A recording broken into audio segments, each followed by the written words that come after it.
I don't see any problems after this shot if he gets it right, because this silly early in the frame, but this is actually a key shot. It's tricky than it looks to get position. I agree with you there with this being the key shot. If he gets the white pretty much exactly where he wants, he should get the white where he wants it for the rest of the out. Should. I think his hardest ball, other than this one, is the one to the left of it. Yes. Bottom of the table here. Yeah, I agree. And he's just dealt with that with absolute perfection because he's got a good cannon. Now the black's actually the hardest ball. It'd be nice if it went to the bottom left. Now the black has become the problem.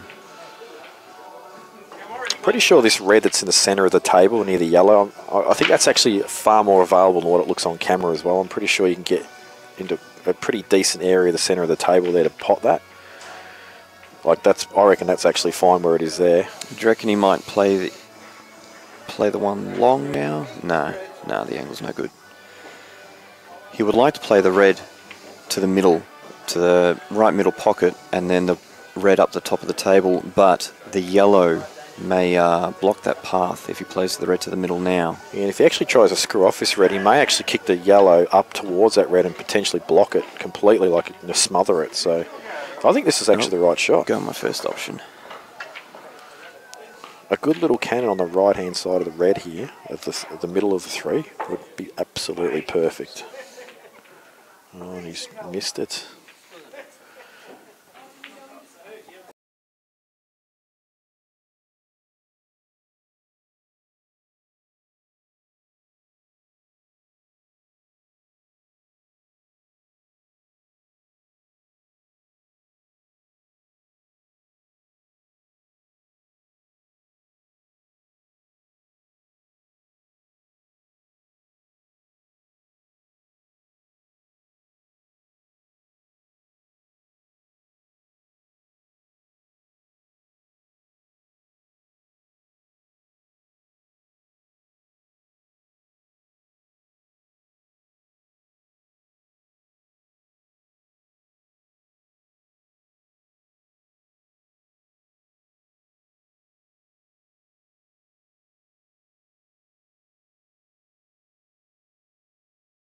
Still having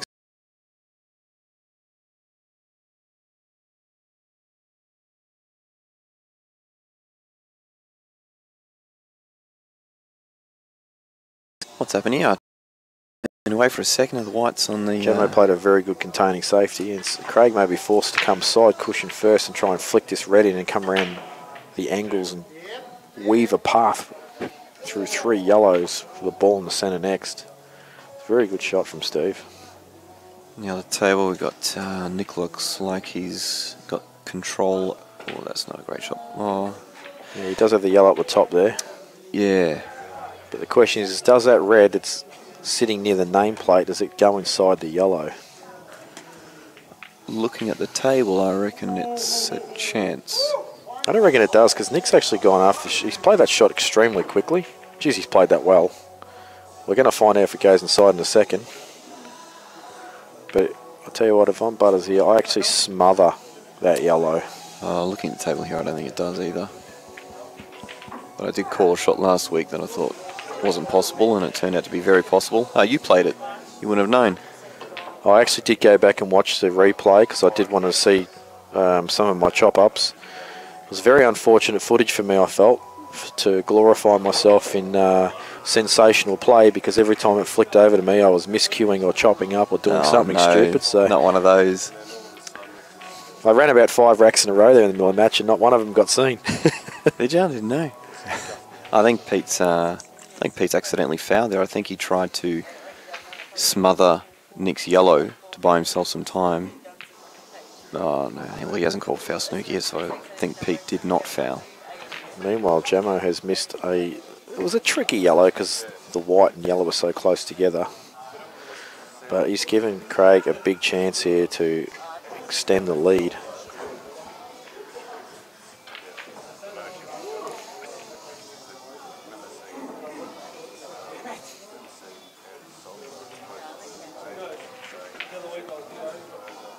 So just once again, even though Craig's got the lead early in the match, still settling in, I believe. He just taking a little bit extra time on this initial shot just to make sure that he's got everything in his mind right.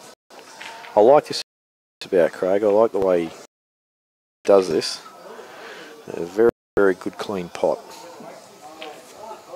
Something's happened on the other table too. Pete's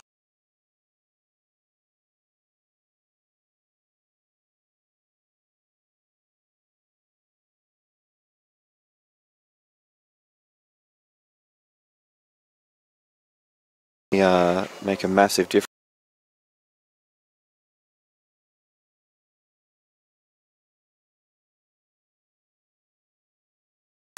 Expecting to miss this, so he'll bring one up.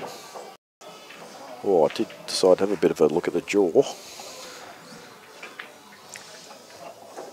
So these frames with Nick and Pete, I don't think you're going to see too many of these. Wow, I'm surprised I'm seeing one. I actually don't even know if either of them know what to do here. So this will be funny. This No, be funny to watch. Nick's actually grown in strength tactically. That helps when you live with Jake McCartney too. Yeah, I suppose you want to learn how to deal with these situations. So if you're Nick, providing he has that top left corner covered fully, you need to remove your other yellow off the table. So if Pete fouls, it's a foul snooker for one. And if you're Pete, you'd really like to, you're either looking at extracting them with 2 shots or getting the black up there. So I don't reckon Nick's that stressed about this this board in the bottom being over the pocket at the moment, just purely because the amount of table that you can land in and still be a foul snooker is actually quite large. Yeah, Pete's problem red is that... Oh wow, that went inside. Jeez.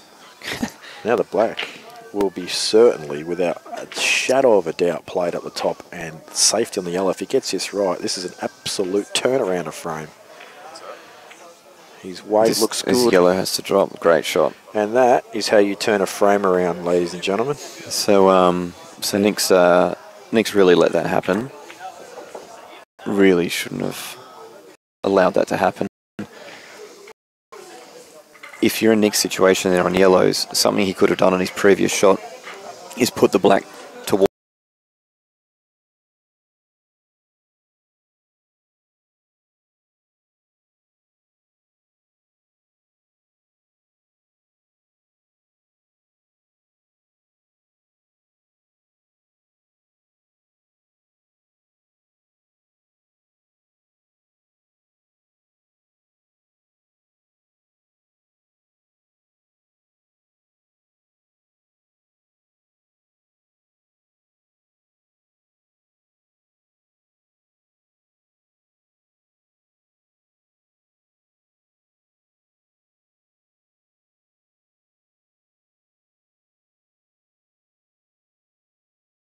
Why I don't want that close.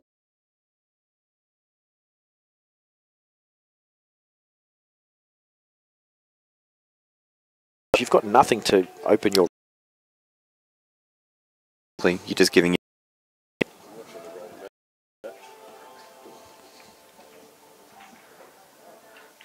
Dan, she said we're watching the wrong match since they're 3-1 and they're flying, and this is 0-2. Well, these guys are going to make a lot of outs. Sometimes it's good to watch these nitty-gritty frames, and they've both played it not too bad so far. So they're both forcing the issue, which is always good. I think Nick's actually in a huge amount of trouble though still, because he can keep fouling, but Butters is just going to keep playing that red around the table until he can actually get a shot where he can open the frame up. I think Nick doesn't have that option. I think Nick needs to sort of get this yellow out of the pocket, try and get it up the table somewhere, and try and work that yellow up to the top left pocket where the black is, to actually have some sort of option. Well, he's gone cushion first and he's tried a miracle shot. And he'll be playing for a second miracle shot now, I think. I don't think this jaws the red. No. Not actually sure what you do here. Maybe just... I think all you can do is just come off a cushion and try and fluke it. I can't see another option. Hopefully the black lands on a cushion if it doesn't go in, something like that. So here it comes, side cushion. And I'll tell you what. Oh, look at this. Look at this. He will That's not a be great upset result. with that shot.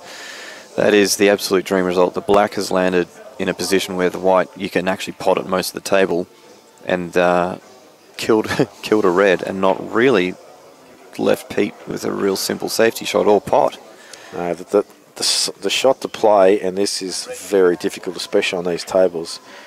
Caught a ball off this red, take the white ball bottom cushion, not quite as far as the bottom cushion, and get a snooker. That's a tough shot.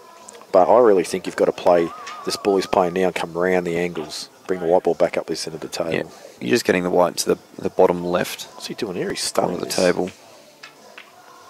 Oh, he's potted. He's This looking at must the go out. off the black. That was a nice pot there. Like that was a 50-50 pot there. And you know, if Nick won the first two frames, like he probably had big opportunity to do so, does Butters get that pot? Does he take it on, and does he get it? Those are the two questions. So this is the snowballing effect that you spoke about earlier, and he's got to overcut this to play it off the black. Played it very well, but just missed the pot, and Nick now with a chance to get on the board. Take enough time to just compose yourself, have a look at the shot, and now get down and knock it in. Don't be thinking about that red, maybe can I stun the white into a safe place in case the black misses. Just compose himself and now knock it in. But he does play the shot to nothing anyway. He does. If you feel more comfortable, and I probably would have done the same thing. I don't know.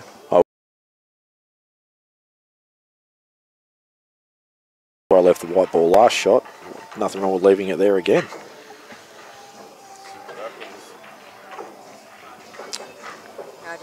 So we might just flick back over, Dan, just because there's a pot out being made on the other table. I know some of your fans out there like to watch the safety battle, but it still will be available to you.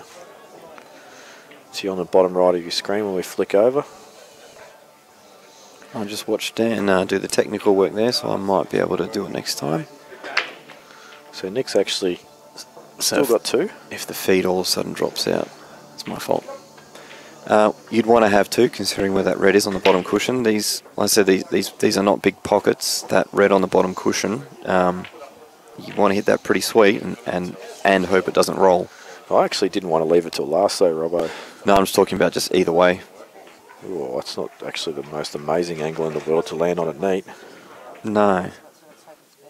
No, it's not. Now Nick's taking a bit of time because he's just fallen out of position. I actually think the table speed's copped him a little bit.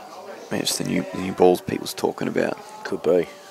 But he's just decided, you know what, I'm going to use me two wisely. I've just got to get this into a potted position where I can just sneak out behind the black, and I will not miss the black this time in that position of the table. And that's not bad. I'll be happy with that. It's pretty good. Now, these shots, if they are mucked up, they're always under hit. Oh, I thought that was a lot straighter than that. Just clears the yellow I as tell you well. what, he's he missed this. This is an easier one than he missed before. But he's knocked in a few balls now, and he's just won the last frame. Yeah, we've seen him stay down that shot for a little bit longer to say, a big cue that in. Big sigh of relief there. So 2-all, and I think it's probably fair to say it's been a bit of a choppy fest out there for that match. It's been a little bit average. I'm sure that will improve though standard-wise. Oh, I had it right, Dan. You made me think I was going to blow up the system. I touched the mouse, and Dan had a freak out.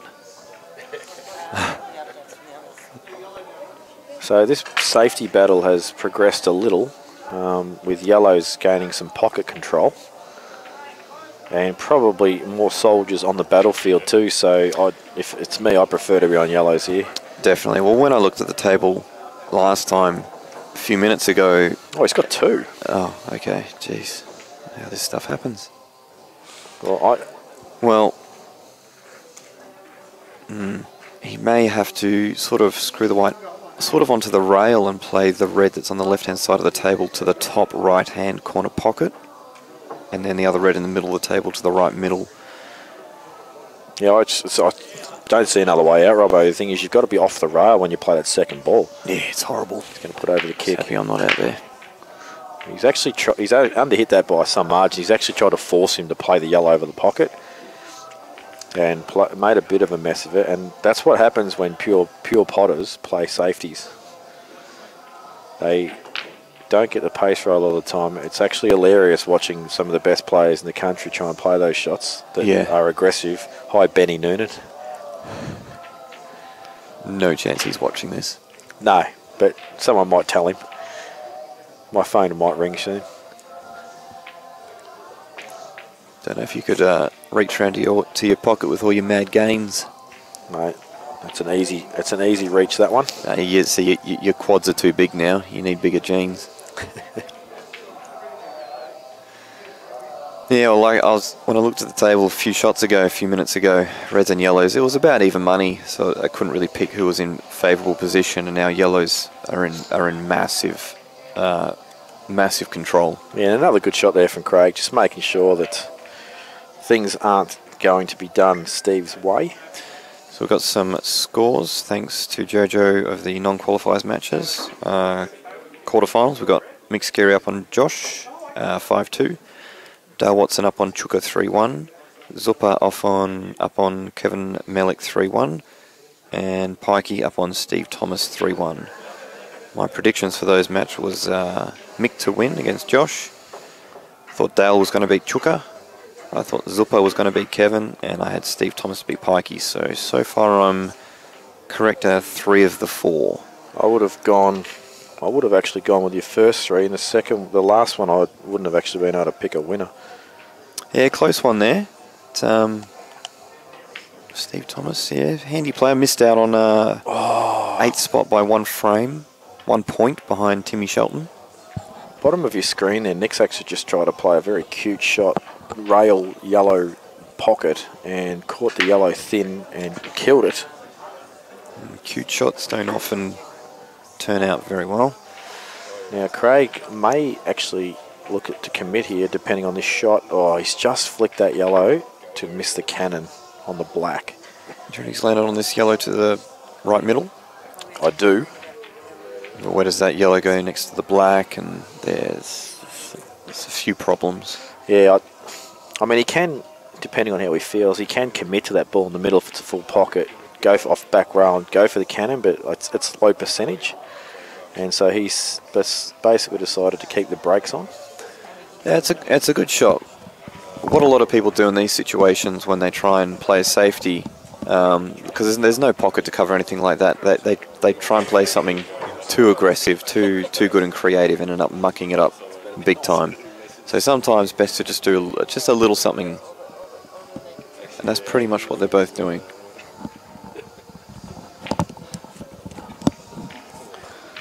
Just kind of both.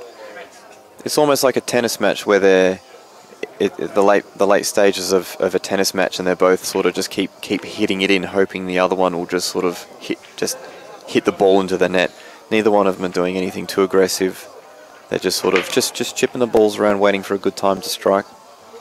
Yeah, and yellows obviously has 1 extra ball on the table, but there's no 2. Sorry, 2. Wow, how's my maths go?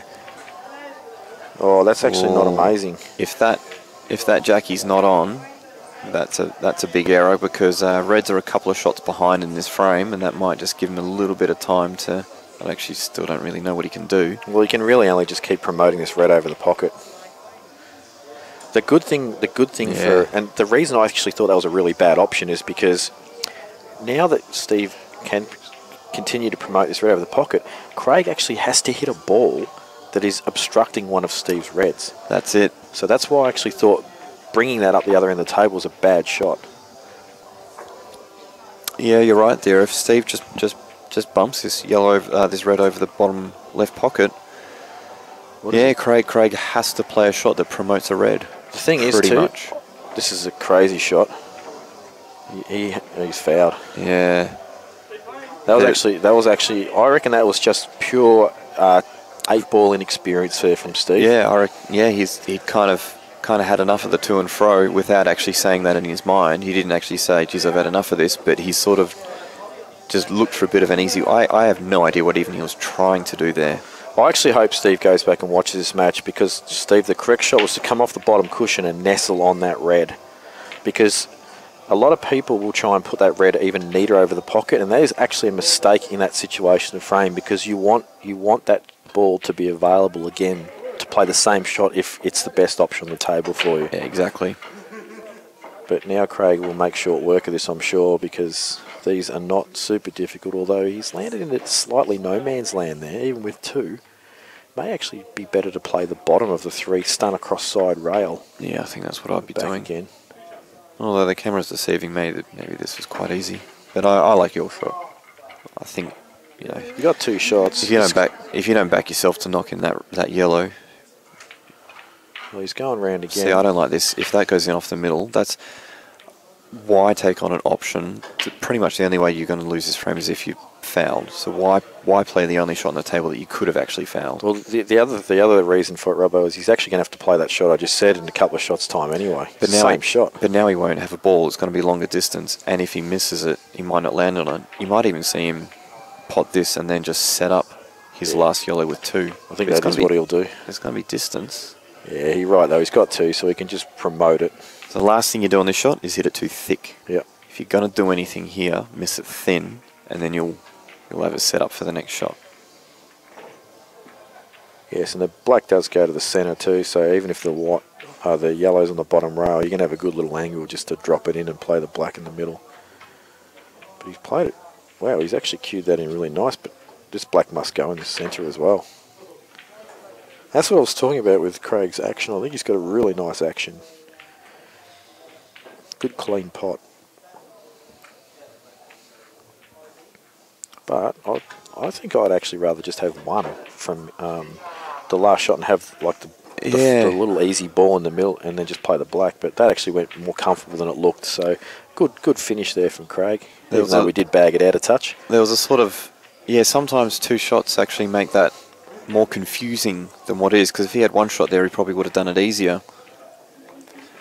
Remember, I was playing a frame just in practice with Pikey, and he'd gone to the toilet or something. I've played my shot and fouled, and the balls were all easy for him. He's going to play a shot, and I said, oh, I fouled, by the way. So it actually turned out to be a foul snooker, and not even though it even mattered. And he's gone, oh, okay, well, foul snooker, and he changed his mind of what he was going to do, and he's actually ended up taking the harder option, and he's ended up mucking it up. If I didn't even tell him he had 2, he would have easily pot out with 1. So sometimes just don't make the game harder than what it has to be. Good shot there from Butters, and he's actually hit it probably too well because he hasn't opened up his other yellow, but he does have the plant down. If he actually keep it stuck on the rail, the red will clear the path. Plant's on, it's not going to... It might jaw. Might jaw, maybe. It just depends on the distance between those, the red and the yellow, because if you can actually... If there's a bit of gap and he takes the inside of the red... Can you glance off, like... Play the billiard shot? Yeah, the billiard shot here, maybe. You risk leaving yourself nothing, though. No, he's played exactly how I said. That's a very good shot. That was actually a lot harder to play than it looked too. Now you just get into this a bit. So this shot here, if a mistake is made, it's always under hit. You pretty much can't go too far on this shot. You know? Yeah, you don't even care if you come off the back rail up the top. I'm trying to hit the top cushion. I'm going up the whole way. And that is perfect. Yeah, he's played that. Well, slightly under perfect, but I'm sure he'll be happy with it. He will have a shot on the black, and that's all he's going to care about. Black to the bottom right corner. We've got Craig on the other table, 4-2 up, and at the table. Look at these yellows, except for one of them. Look at these reds as well. Yeah, there's just pretty much... Probably reds are better. Yeah, I think... Well, I was going to say I think reds can deal with that tied up red easier. Oh, he's gone for it straight away. That's... He moved a bit on that. Yeah, he did, didn't he? Sort of try to will it more than actually strike it. He's actually... Butters actually plays these shots really well. I don't see him missing this. This is one of his real strong points. This is this near the rail stun with a bit of angle shot. He plays this so well. Never looks like missing him. Yeah, I think This out for Craig's very tricky. Oh, I've tried doing something. Hang on. Oh, no, hang on a second. I know what I did, Dan. Never mind. All over it. There we go. He's got a perfect angle now to get into him, though. Oh, But he actually needs to land on this ball afterwards if he catches it thick, so... And he didn't. And now... I felt like he should have hit that softer and tried to go into the yellow, and then he would have kissed it a couple of inches and the white would have... It actually would have landed on it. It's actually... This looks pretty thin, this yellow that he's eyeing off. Yeah. Because we don't know the angle, we don't know if he can play it with a lot of bottom right and hold the white on the cushion and then use the right-hand side to bring the white over to the right-hand side of the table. Just don't know on the angle. Yeah, it looks past the centre of this yellow. See, a lot of the time people play these shots, they actually hit it thinner than what they want to and then they go in off. But when you're playing, if you're playing this with right-hand side, to actually hit this too thin is very close to impossible because the right-hand side's, if anything, is going to push the white more into the yellow. So a lot of the time you see people miss this thick. Actually wasn't as thin as I thought. Yeah, me neither. But he's landed horrible. Well, he would have rather gone another foot or lesser foot. One of the two, just not there. Yeah, it's amazing how you play a very nice pot like that and then suddenly it actually could potentially cost you the frame because it was a nice pot and it looked good coming down the table, but then suddenly just decided I'm going to land not good. Well, so he's got to pot this to the left pocket, bring the white probably off two cushions and try and centre the white in the middle of the table. Yeah, this is a tough shot. It's a tough shot for multiple reasons. You've got to give it a bit. You've got to miss some traffic. And Reds are in great position too. There's pretty much no safe place on the table. Can't really see any safety shot here. Maybe a slow double to the bottom right-hand corner pocket, but you've got to cover it perfectly. It's too hard. You're better off just having a dip, I reckon. You can play the flick off, but it's just completely pointless. I think you've got to take the pot on. I really do. He's played it well. How's this white? It's travelled a bit far. Hit a bit hard. But that's what we were sort of talking about earlier when you're deciding if you're going to play safe or not. In that situation, the safety shots were actually a harder shot than the actual pot. This particular shot here is one of the hardest shots to play on these tables because the drift can be quite strong. Yeah. God, he's played that well. He's played that so well. Jeez, he's played that really well. That was really tough. That's the best shot that you'll actually see for the rest of the night, I promise you right now. I agree. And to go 5-2 up, or if he misses that, he's probably going to lose 4-3. Playing with confidence, SpongeBob is. Might have to remove that from him next week if he wins. As I said, he's getting better and better as his comp goes on, but yes, will run into a pretty tough obstacle next week should he win tonight. I'm not talking about myself either. I'd like to play in the final, Jamie. I'd actually like that. I don't really know why. I think. We've had this discussion. Maybe he wants to play sake. me because I don't think he can recall losing to me. I don't recall losing to any of these boys actually, but it's not that. I think I don't know. I've known you a long time. I think I'd just enjoy the final probably more. I think you're more of a different type of player than these four guys right now. They're all pretty much the same to me, and I play against them. I play against them a lot, so I think I'd rather just play you in the final. I guess if anything, I can give you a different type of challenge, and that's what I'm saying. In relation to maybe setting games up a bit better or tying you down a little if need be, but. I think if I played Nick, Pete, Craig, or Jamo here, all the matches are probably going to be the same. I'm not talking about result. I'm talking about probably style. I know exactly what I'm going to get. Where with you, I think it just could be a bit more of an interesting chess battle maybe at times. Yes, for me, it doesn't matter who I play, but it's all about me getting the out when I commit to it. If I start getting those outs and getting a flow, don't really care who I'm playing. But if I start to struggle with that a bit, then I start to struggle all round. So, and that's a flaw in my game that I know about, but it's a very difficult one to fix, unfortunately. Yeah, we had a pretty good match during the round robin. The scoreline didn't really represent the standard of the match. But I did really enjoy that match. But the two matches I probably enjoyed most this season was our match and my match with Timmy Shelton. Gave him the scoreline was very much in my favour, but a lot of the frames were very hard fought. He really made me have to play a lot of really good shots. So yeah, I thought Timmy had rolled Craig last week actually after him giving Scary an absolute smashing, but I don't recall seeing the match. No, of course, because I was playing. So, well, this Butters actually looks like he's landed a bit dodgy on this. I think he's going into the black. He really might be going into a thick. Does not want to graze this black at all. He may be forced to force right through it. So well, he's up on it. I think he realises he's just going to clip that black maybe. Now he's saying to himself, can I screw back off this with massive amounts of bottom and come off 3 rails and land right behind the yellow? And the answer is no, you cannot generate enough Q power where you are. Well, he's going to have a go. I just don't think he can get on it. There's no way you can generate the Q power for that shot. Unless this goes, but... Eagle's better off having a dip at like doubling the yellow to change the angle of the shot or something. Sean Murphy wouldn't have been able to play that shot. No. Well, alright, Jamie.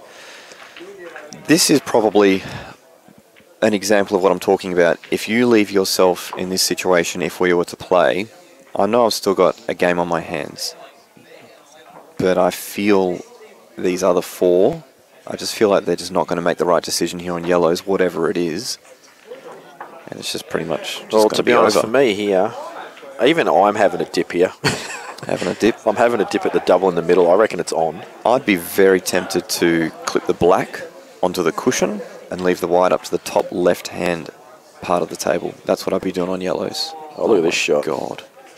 Oh, my God. Well, that's large, and I reckon he's on this to the corner too. And this is what we talk about with Butters. He will produce some freakishness now and then. That's just ridiculous. He was $1.04 to play the biggest shot of the night. See, I still think Craig's shot that Craig played in the last frame was a much better shot than that, but they're just completely different styles of shots. Yeah, I think Nick needs to not, if Butters pots this black, Nick needs to actually not even worry about that because that was not his doing. Yeah. That was just a terrible shot that Butters played, and then he's produced a excellent recovery shot. And so all day there, if I'm on yellows, I'm clipping the black onto the cushion and I'm putting the white safe to the top left side of the table and I'm working my way back into the frame. I was actually going to flick off the yellow thin and just try and put the white ball off the back rail and hard up on the red. That was my shot. Either one of them I prefer to the shot Pete played, but that's just how Pete plays. But I actually preferred his shot now because he potted and went game. Yeah, yeah. Probably inevitably going to lose that frame.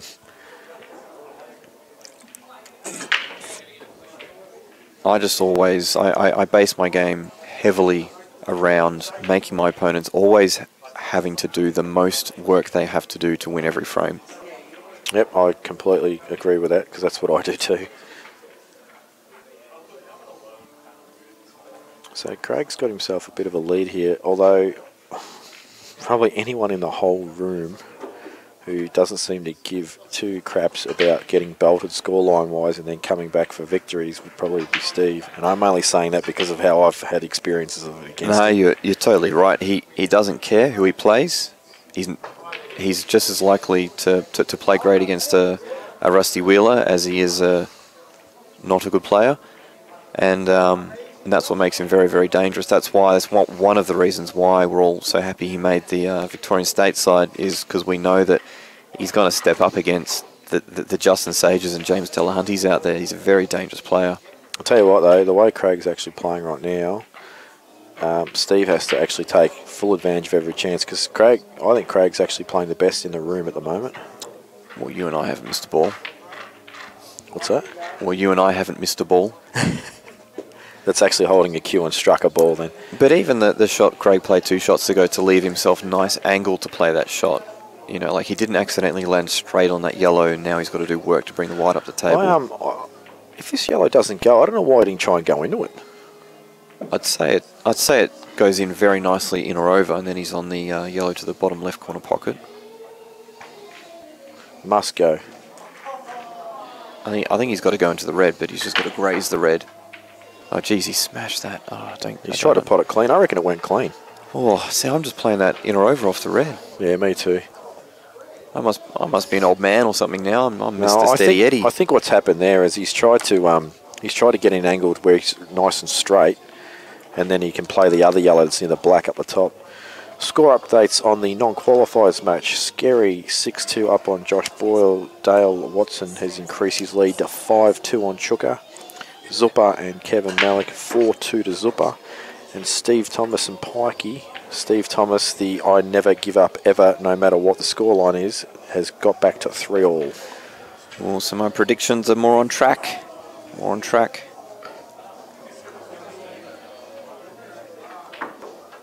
Well, we both predicted Steve in this match, and so far we're wrong. And I tell you what, that is very uncharacteristic. I've never seen Jamo miss a ball by that much, and that is some finals pressure. That's pressure from your opponent playing well, and that's pressure from being 5-2 down. So everyone can feel it, even though we just gave him a big rap earlier. Everyone does feel it. And it's important for Craig now to shut this frame down. Even if it's just a matter of playing this in dead weight, if you pot this dead weight, you're probably going to land right behind the other yellow on the rail. Do you reckon he'll bump into it half ball? I reckon I'll just give it a little bit of a bump. I reckon it's actually going to go close to the jaw, the white. Really? Jeez. Well, you're more experienced looking at the cameras. But you know what? I am wrong. I've just reassessed this shot. But if he drags this in... Bumped at half ball, yep. But just a little bit too much. He just wanted to bump at half ball or quarter ball. He bumped it sort of like 2/3, if people out there know what I'm talking about. I think do you think this yellow passes the black?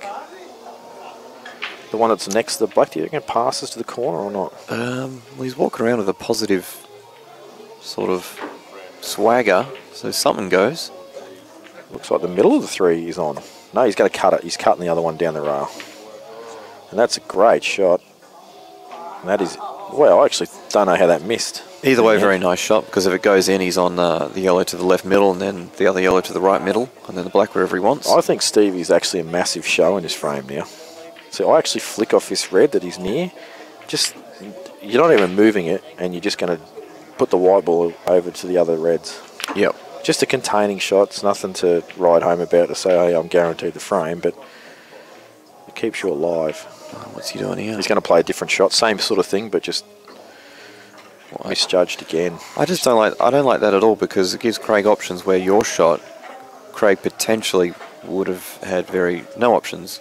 Craig almost has a free shot here at trying to knock in a Jackie or something like that. Yeah, he's actually tried to bury the white behind the other red, and he's just misjudged the angle. It's a tougher shot to play than the one I said, but it was probably a little bit more constructive. If you're Craig here, don't kill a yellow. So feel free to have a go at a Jackie or something like that. Don't foul and don't kill a yellow. Leave all your yellows live and leave the black live. Yes, that is good advice. And I tell you what, a lot of people will play this plant and they will actually underhit it and foul. Yeah, that's what I'm talking about. They'll play it because they don't want to kill the black or something like that, and then nothing ends up hitting a cushion. Do you reckon even this plant's the middle? He's looking at the middle, but I don't reckon he can get enough purchase on the second yellow. I'd almost be tempted to just hit it into those, like the black or something, and just chip them both out. See, I don't like that. Long in the end. I don't like that at all, because that, for one, he's sort of killed his yellow to the right rail. Yes, it does go into the ball over the pocket, but now that has to pretty much be your option.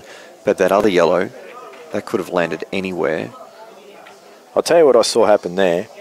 He had an idea in his head about potting in the middle, decided while he was down the shot it didn't go, and then decided to play it to the corner and then sort of just hit it. Yeah. But didn't fully commit to it. Yeah, because he probably knew if he thought about it a lot, he would have changed his mind, and he just got a little bit of a rush and, nah, I want to play this. However, Steve still got a lot to do here. He basically, when you look at these shots, and this is actually... I hate bringing him up all the time, but it's so hard not to because he's a freak at everything. But Jake is a master at just finding a ball, getting the angle on it, and then kicking it out and going game. Actually, you're good at it too, Robbo. Red to the left middle. So you want to leave the white around sort of like the right middle pocket, but a little bit further down the table, and then you've got angle to make the extraction. Yeah, you've got to land right side of the table. Another shot is to play the red in the middle of the table to the... Okay. Oh, actually, that could help him. That's actually really lucky, but that is a little bit of what I was talking about before with sort of killing that red, that yellow to the right rail. It left Craig sort of a little bit vulnerable to little things like that. So if you're reds here, you are definitely looking at killing this black, tying the black up. You don't want the black in the middle of the table. Yeah. Not sure what Steve's up to here. Neither am I. The one thing you don't want to do is eliminate balls. Yeah, I'm just not. I'll tell you what I'm doing now. I'll tell you what I'm doing now from Steve is I'm playing the red that's on the rail, and I'm trying to make it not a plant, and leaving him on the ball over the pocket. Yeah, that's a good shot. I like that. It's just to force the issue a little, and make him play a shot off a cushion and get out of like he's getting out of a snooker, but it's not a total or anything. He can probably the red. That's playing my shot. The red that's on the bottom cushion, closest to his yellow. He could have probably hit that half ball, bounced it out, and then the white goes into the red furthest to the left side of the table and hits that out too. So basically chips them both out. Then he's got one dead ball. So then it will probably just require either one good extraction or one good double to pot out. Yeah, the reason I don't like that shot is the next shot that your opponent plays is to flick off the yellow that's on the cushion and go up take the white up the end of the table and try and put the white in line with the yellow that's in the middle. Yeah, well, that's where if you promoted them both into decent spots, it'd be hard to do that. It's not an option I would have done, but it is an option for the aggressive player. See, to me, Steve has a free shot. Unless he can't hit that yellow at the top. Yeah, the plant might be on. I reckon it is. That's what I'm saying. I don't reckon Steve played it in such a way. He didn't kill the plant. But the problem is if Craig does play the plant, the yellow might stay on the cushion, and then he's actually got to knock the yellow in. That's on the cushion. It's another one of those, I'm just going to hit these shots. He just didn't fully commit.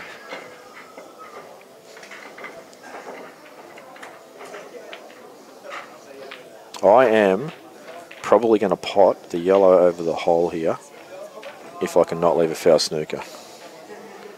Definitely your shot was the right shot. Tell you what, I am not unhappy with that if I played that shot either. I mean, yes, you give your opponent a chance to play the long yellow and two on the yellow on the rail, but it's actually still a pretty tough out. Even if he knocks in the yellow first shot, yeah, to pot out with two shots with that one yellow left would be difficult. Will Craig be tempted to flick this in thin and go for the cannon? No, the answer's no. He's looking for the safety. And on the other table, we've got Nick potting out. Every time we flick to a table, it ends up being a safety battle. Yeah, we're just cursing one table. But we're getting, I guess it's good for the viewers in one way, where they're getting an insight to, I guess, we probably have slightly different styles of play too, Robbo. So we're coming up with different options for the viewers out there. So it's probably not a bad learning experience for some. But as you would notice, most of the time, no matter what the situation is, we're sort of coming up with at least one sort of legitimate option each. So that does let everyone know out there, pretty much no matter where the balls are on the table, you do have something you can do. And yes, it's probably not going to win you the frame that visit, but it will increase your chances of winning the frame. Sometimes that's all you can do. Yeah, I mean, your opponent may have an out which they're going to get 99% of the time, but if you can create that, if you can decrease that to say even 88% of the time, then you've given yourself a higher percentage chance of getting a shot. And exactly. That's what this game's all about. When you're dead in the water and you can't do anything about it, just try and make it hard for your opponent to win. It's actually not a bad shot he's played there, even though he got lucky with how they sort of kissed each other. Even if it didn't, he would have to play the yellow over the pocket first and then maybe go for the extraction or... I think Craig actually has to play the double. Yeah, there was no matter what happened there, Craig had to play a dodgy shot, either a long yellow, a double, or an extraction, or yellow down the rail. There was always one dodgy shot there. So I like the shot Steve played, but Craig's pretty much let him do this because Steve's just been hitting balls around for the last 5 shots. So Craig should have put himself in a better position. And the ball that has cost Craig was the one that I said 10 shots ago, not to kill a ball. Well, he's played a double, and he actually hit that way too hard given the angle that was there. Yeah, squared it up way too much. Now, Steve, this is actually a massive out for Steve to have to play. Well, he's not really tried to pot balls or pot out for probably half an hour or something, so to all of a sudden go into pot out mode. That's Good confident shot. He's a good cueist, so he always will have that on his side. I don't think Steve actually ever thinks about missing ever, or the consequences of it either. No, he's like a 13-year-old player, but obviously not a 13-year-old's body. And that is a very good shot, providing he has a little bit of angle. I think he's just going to stun back to sort of where he is now, is he? Punch it back a couple of feet. Great shot. Perfect. And this is huge actually for Steve. He probably should have been 6-2 down after this frame. Well, the thing is, if you were to all of a sudden taken over yellows there when there was the 2 yellows next to the black in the middle of the table and the one over the pocket, you just don't lose that frame. Where Craig just kind of hit balls around for a while and didn't find a way to win there. Where actually, I've never studied in a lot of depth the tactical game of Craig. But I have to say, I think maybe there's some other options he needs to explore because, I don't know. If that's an example of how he normally goes about them, I reckon that's an area that he could definitely improve on. And like I said, I actually think he's a fantastic player and a great cueist, but if he can actually strengthen up those small little holes in his tactical game, he'd be... I'd almost put him up as one of the top players of Victoria. At the moment, I don't because it's too much talent in this state to really pick 5 names and say these are the definite 5 best players of Victoria. It's just impossible to do. I could maybe pick 3. Couldn't do 5. 5. It's the age-old conversation in every single state that's got deep strength. You're never going to get people agreeing 100%. Anyway, meanwhile, Nick's got a pretty good opportunity here as well. Tricky couple of reds at the top. He needs to actually remove one of them as quickly as possible. I suppose with the best players too, it changes all the time because if you're going to name 5, those, like, when I think of names, like Joel comes into mind, but he's not playing right now. So do you say Joel of now or Joel of 3 years ago? I believe when you're doing these lists, you've got to look at the today. What's going on right now? So like Mick Scary, do you do it like now? He's really struggling, or a year ago? Like it's hard. Like a year ago, you got him in the top 5, but now, probably not top 8. So it's tough. Oh no, I definitely have him in the top 8. I mean, I'm more going off people's nostalgia on people that Quinton's such a great player. We still hear about Quinton these days, and yes, you know what? He's probably one of the best players I've ever seen in my life, but he's not playing anymore, so I don't even put him in the top 25. It's just I'm talking about he can't go away and win an Australian title for Victoria. He's not playing, so what's the point of even putting him in the top 25? Yep. So I'm talking about guys that are playing now, that are doing the business. Like there is a guy that still doesn't, I reckon, get the recognition he probably deserves a lot of the time. That's Gus. Yeah, Gussie, awesome. I think he slid down a little bit just purely because he's decided to commit to working for a while, and that's a priority he's decided to put upon himself. And look, he likes the feeling of having some coin in his pocket, and who can blame him? He hasn't done that really for his whole teenage life, so he's getting a move on, and good on him. When he won the Anzac tournament, I've never actually seen anyone win a tournament playing that well from start to finish. Yeah, he played sensational in that. In fact, I commentated his last 3 or 4 matches, and I thought it was some of the best display of pool in a race to 3, 4, or 5 tournament I've ever seen. Yeah, that excellent shot there from Nick. That tournament, he beat me in the quarters, and I probably played my best pull I've ever played throughout the course of a tournament, in that tournament, and I didn't win because I ran into Gus and he played amazing. I think he actually beat 3 or 4 Australian champions in a row. His draw was extremely difficult as well. Very, very tough. Yeah, Nick needs to come back. Oh, that's... Oh, my goodness. Oh, he's just okay. Oh, jeez. He's just okay. Just don't understand why you play like that. 4 all. 4 all guaranteed now, and Nick is down quickly and looks like he might be getting a bit of a move on with his freewheeling expertise that he has. Meanwhile, we're having a look at potentially a total. So you play the winner of Nick and Pete. So obviously you're particularly close with Nick. Friends with Pete too. But for your progression of the tournament, do you have a preferred opponent who you would prefer to play to progress in the tournament? I'd probably prefer to play Butters. And the only reason I say it is I do seem to have a pretty strong record against him. Well, anyway, at least that I can remember. Maybe he has a recollection of him having a strong record on me. But I don't know. I won comfortably against him. Probably played the best I did for the whole season against him in the round robin.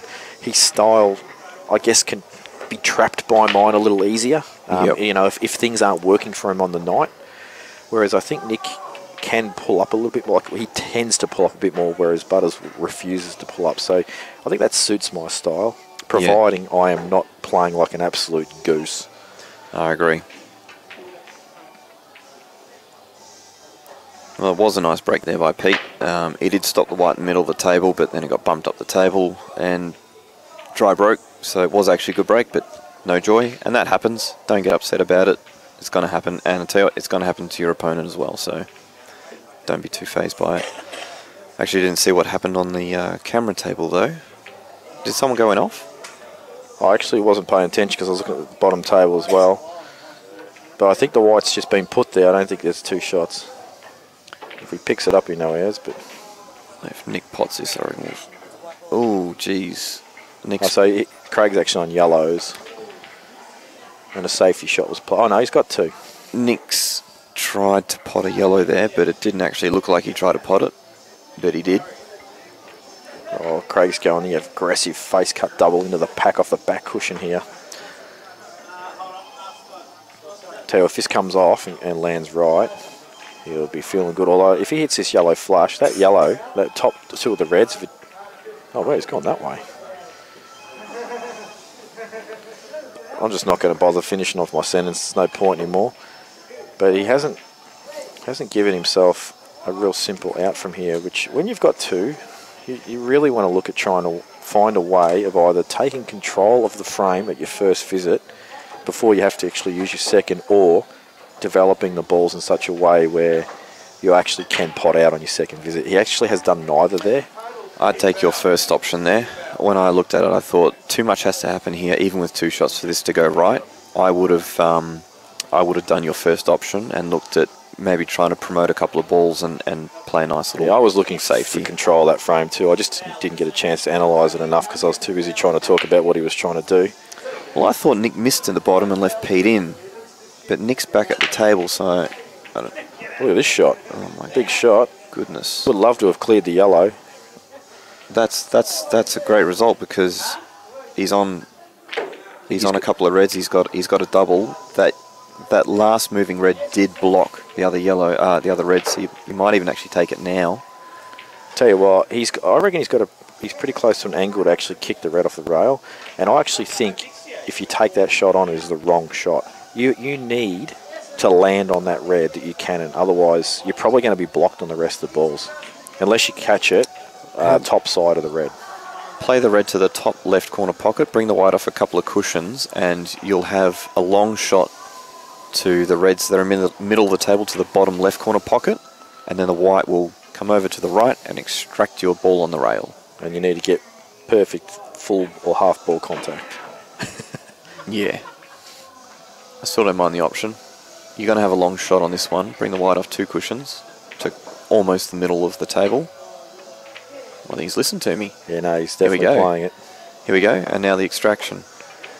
These are the shots Jake McCartney, he's just fantastic at these shots. You got to play this with a bit of pace here, I think. I think you got to get a bit of movement. There's no point in going to this red and it double kissing or it only bouncing off a few inches. I'm a genius at playing these shots and missing the cannon. So the opposite to Jake.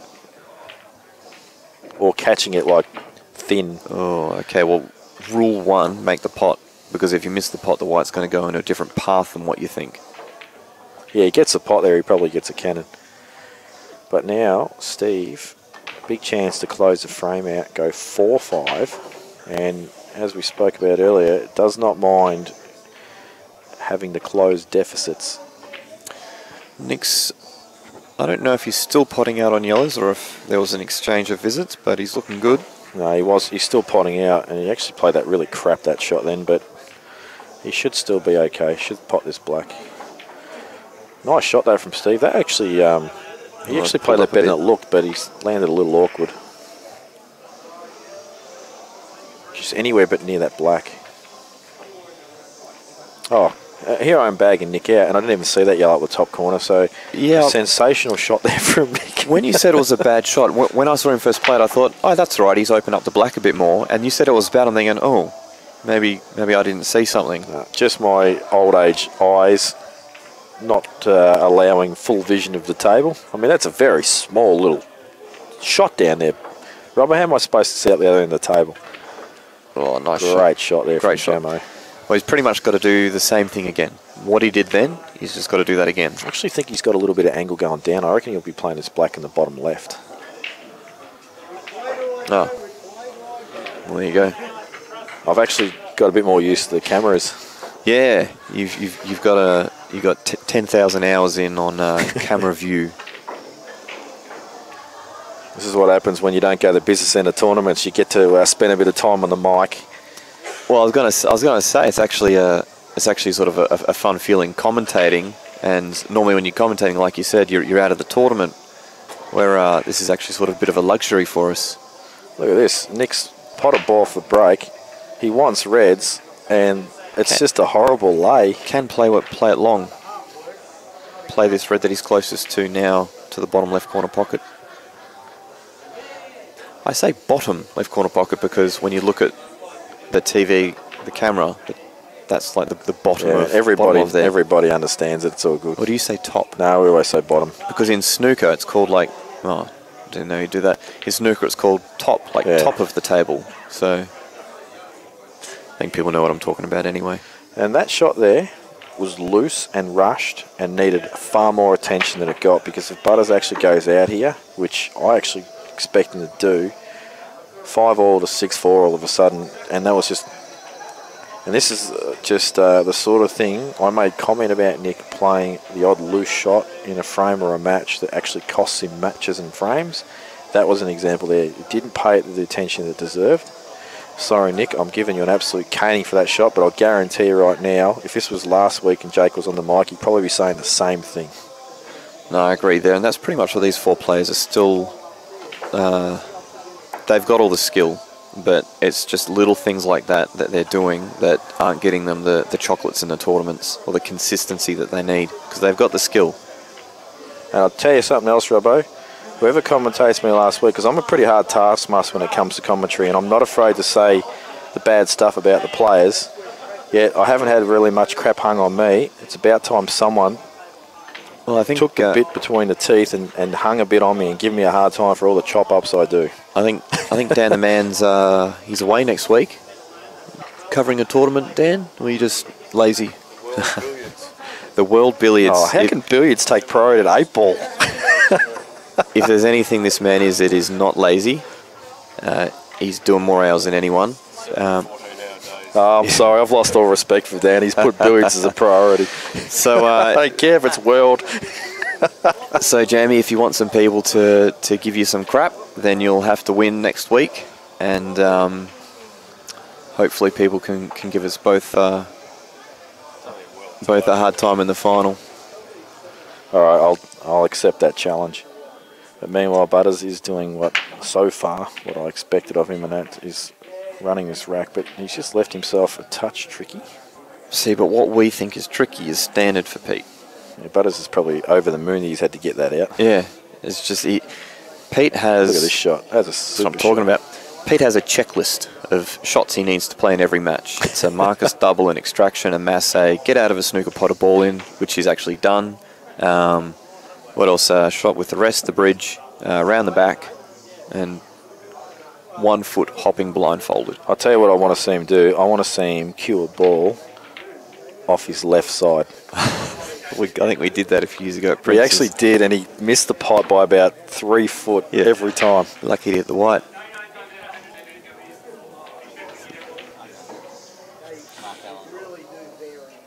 So we got 5-all both matches.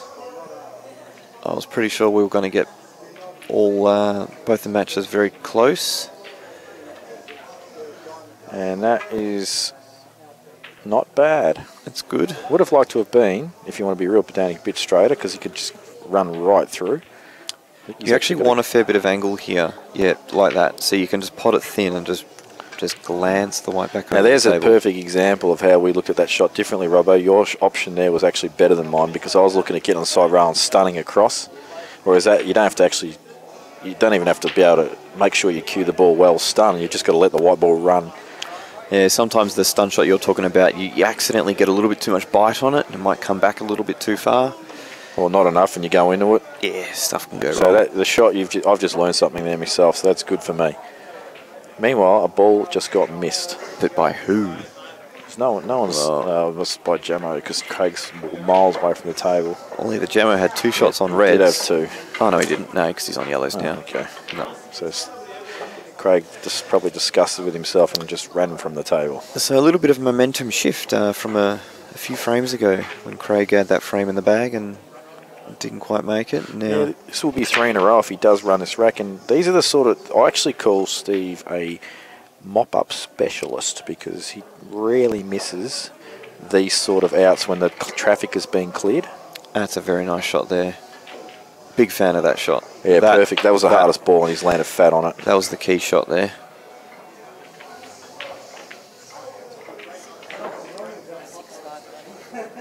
Can't really see this going too wrong. Probably come up for the ball at the top of the table now. Maybe there's 10 different ways you can go about this. It's preference. It is, and I think the hardest ball now is the one above the black. Yep. The hardest ball on the table is actually the black now, even though it's... And look at it. Look how nice it is. That's your biggest problem. Well, the path I see now is pot this ball at the top, get yourself just off straight on this other yellow, stun it in and give yourself an angle to pot this yellow and stun across the black in the same right-hand pocket. Gone a bit far. So he wants the white pretty much exactly where it is now. Yep, spot on, and he can actually draw back pretty much where he is now. And if he does go too far, he can always just... Oh, he had an even better angle than I thought.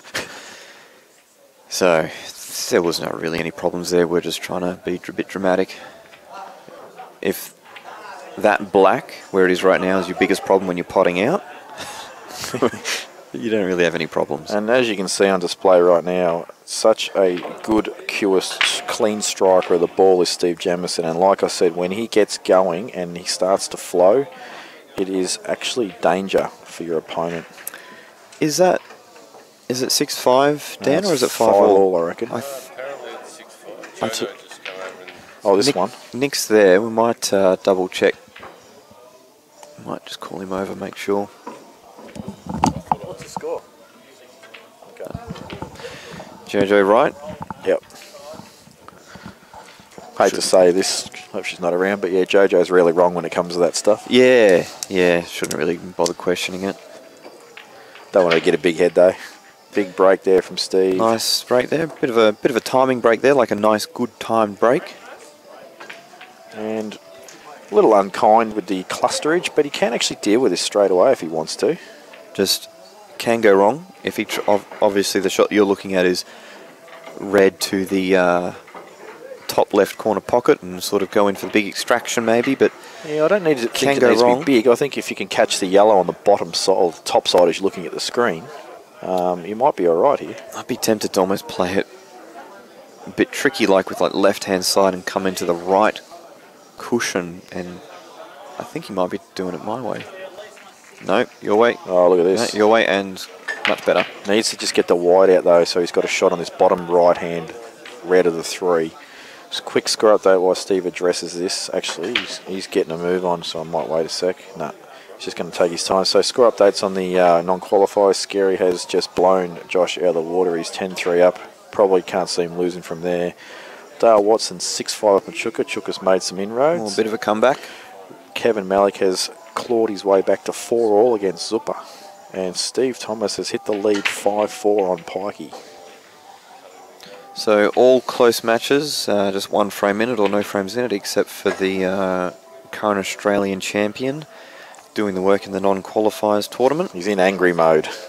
Well, like we said earlier, it's $1,000 first place, non-qualifiers, $700 runner-up and $450 for the semis. So even though they can't be playing with the big boys, still a fair bit on the line. Like if you were to go into any tournament and it was $1,000 to the winner, you'd be treating it pretty seriously. So they are too, and it's race to 11 as well.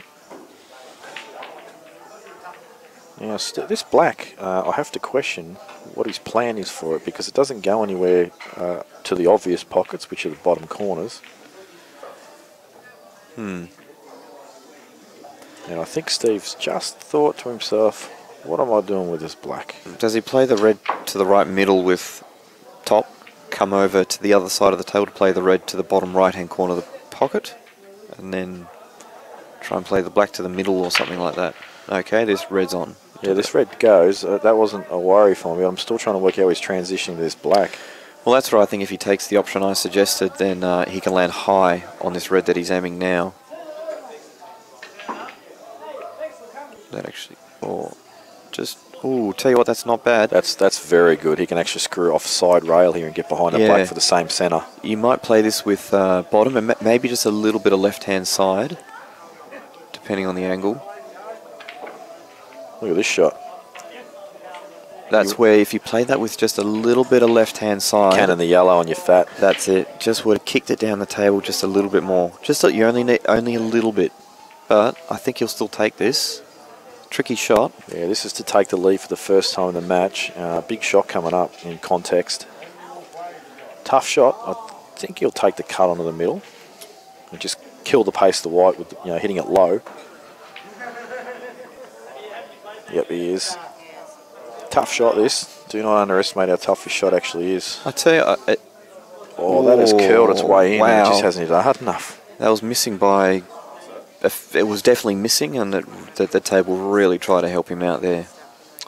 Not an easy out here. Like, it's very easy from where we're sitting. You sort of just go, oh yeah, pot this, that, and that, and stun over here and all that. But I was actually thinking exactly that. Yeah, this is easy. Yeah, but you're right. When you're out there, it's a tough out. Like that red, that yellow on the right cushion, sort of at the top. I mean, I know it's not on the cushion, but there's no dead set easy ball to land on that. So you're probably looking at maybe bumping it out.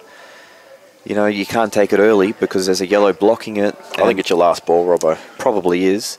And that black, well, it's over the pocket, so there's nowhere safe with the white. I really think the trickiest part of this, he's gone for it now. That's a good shot. I don't mind. That's very unlucky. That is extremely unlucky. But look, he's got away with it in sort of a way where he hasn't gone off at least. But any other cannon, he's fat. Most of the time, I'm not really a fan of those types of shots. But in that situation, I reckon that was a total free stab at it. He's gotten the absolute worst, other than going off. He's gotten the absolute worst result there. Yeah, I agree. I like the shot. I honestly think he just got a little bit unlucky. I think his trickiest balls are these two on the bottom side cushions, because you've just got to basically transition from one to the other. Very tough. I mean, you can lay a snooker, but your back, Steve, just to come off one cushion and knock the black in. And it's a bit of an annoying way to lose, really. Yeah, see, Craig's decided he needs to continue this out, because if he just drops behind for a snooker on this bottom of the cushion, it's not a hard across-table shot, and that's what's going through Craig's mind right now. So he wants to commit still to this out. That's even if it's on. See, this ball across the table here, even if you hit this good, there's a good chance it can just roll up a little bit. Excellent shot. That was a great shot. That was a lot harder than what it looked. Much harder than what it looked. I'll tell you what, too, this out is actually not that bad now, because he can pot this. I actually don't pot this. I actually use this as a transition ball from the ball on the bottom rail over here. See, what I do there, Rob, is I pot the three that are down the bottom end of this table here. I pot the highest one. I just sneak over and pot the other one near it. Just got to drop it in and then use that ball you just pot to just come around the angles and get onto your other tricky balls. Didn't agree with that. What's Pete going to do here? Oh, he's on the black. I agree with exactly what you're saying too there, Jamie. I felt that was a little bit unnecessary what he did there. Oh, here comes a ridiculously thin double. That's why I'm on it. We're just going to watch Pete knock this in off 3 he or 4. He actually played for the triple there. And he's completely annihilated it to the bottom rail. And this is where... Oh, well, that's... I reckon this is easy. I reckon he actually hit this quarter ball and it'll go in. It's so deep in the pocket. Yeah, I agree. I think you just got to hit the... Your biggest danger here is not hitting the black at all. Yeah. But you like you said, you don't actually need to hit it that thin.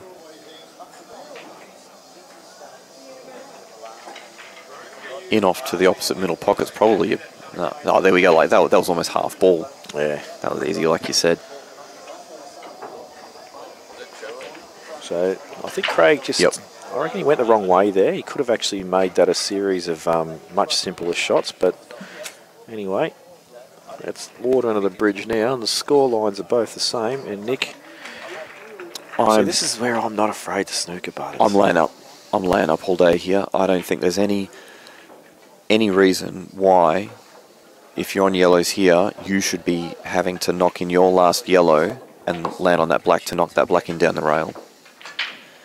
Why put yourself under that sort of pressure to have to play that shot 6-5 down? I just think you can play an easy safety shot here, get a snooker. What can Pete do? All he can do is come off the cushion and hope he knocks it in. Yeah, or gets it right over the hole. For you. Puts the pressure on, yeah. Yeah. And Nick, I don't think he's going to lap it. I reckon he's committing now because he had a giant wall there that he could have used. Now that wall's been... I just think you're putting yourself on... Like, he's got to land nice on his last yellow so he can land nice on the black. If you can't land nice on the black, there is no point in taking this out on. So if you had a very easy yellow to land very nice on the black, that's completely different. Yeah, if he's got one over the bottom right corner here, yeah, no problem. Then it's different. So I'm still playing safe now. I know it doesn't look very macho-like. No, from this position here, I don't like playing a safety off this. I like to drop this in and see what angle I get, and then have a look at it afterwards. I'm playing position off this shot for a particular spot where I can get on the black neat. But if it doesn't work out, then I've got options available to me. I just think that there's so many. Well, he's actually tried to pot that and give himself a good angle. I reckon that's a blessing in disguise for him. We'll find out in a second. Yeah. I just think there are so many easy safety shots you could play there. Even if you execute them poorly, there is still nothing Pete could do. He's just eyeing off his double. You know he is. He's just looking at it. Yep. He's just getting a little bit of camera time, saying, watch this, boys. I'm going to smash this double in up the top right. And Nick, you can eat a dick for missing.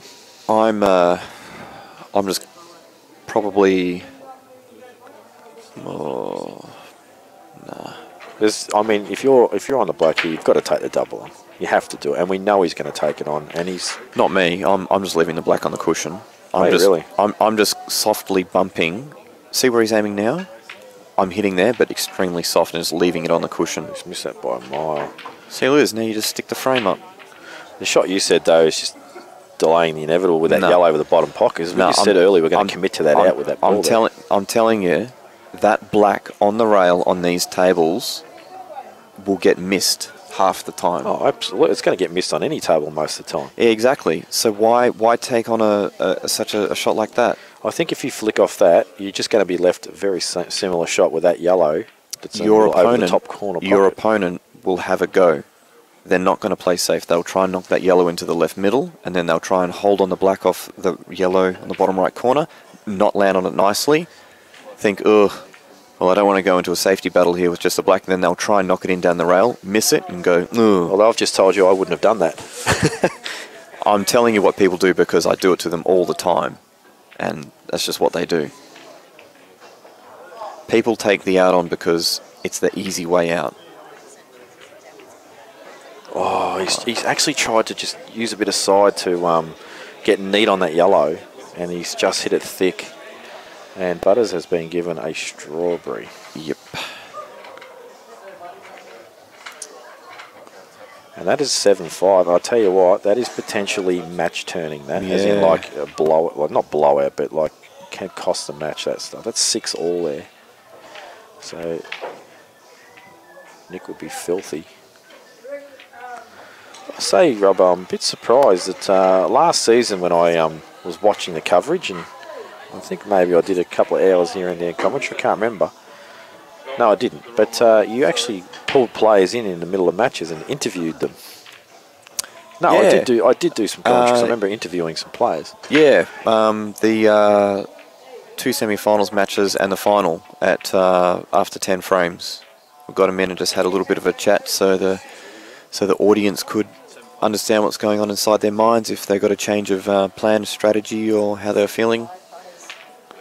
And Scary is behind us now, which means he has completed his initial quarter-final campaign in the losers section. My first match in 3 months. He's won his first match in 3 months, he said. That's a good effort for the Australian champion. Mick Scary, current Australian champion, into the semi-finals, the non-qualifiers comp. That's right, the non-qualifiers comp. Actually, I've just had a text. He has not played a match in 3 months. That's why.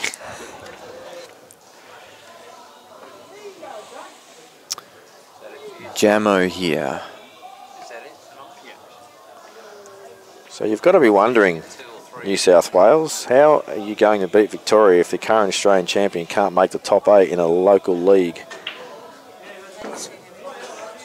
So I just had to throw that in there. No, I like it. I like it a lot. I actually haven't heard much out of them this year. It's funny that. No, well, they've won it now, so Jamo amongst it again. I think that's a pretty good angle. And the current Australian champion won't take out both sides.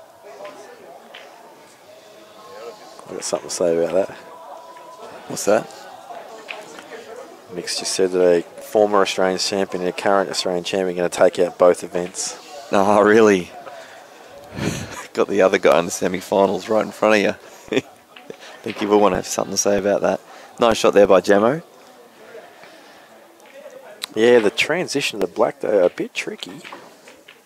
Only really goes to the right side of the table, so... Does that seem to be a very common trait when you're watching Jamo play, that the black always seems to be an issue? When he's not 100% flying, it can be, but I have noticed though that when he's absolutely flying, the black's just perfect position every single time he's on the out. So Corner? yeah, I was just looking at it. I don't know. It's tough to tell with the camera. If it is, you can screw off the yellow and get back up there. It's got to be played pretty deep screw this. Oh, he could miss it. No, I like this. He's just giving himself a shot on the black. Yeah, bottom right, because it definitely goes there. I didn't even think he could miss the yellow there, so I've misjudged that completely. But nothing new for you fans out there. You know I stuff it up every time.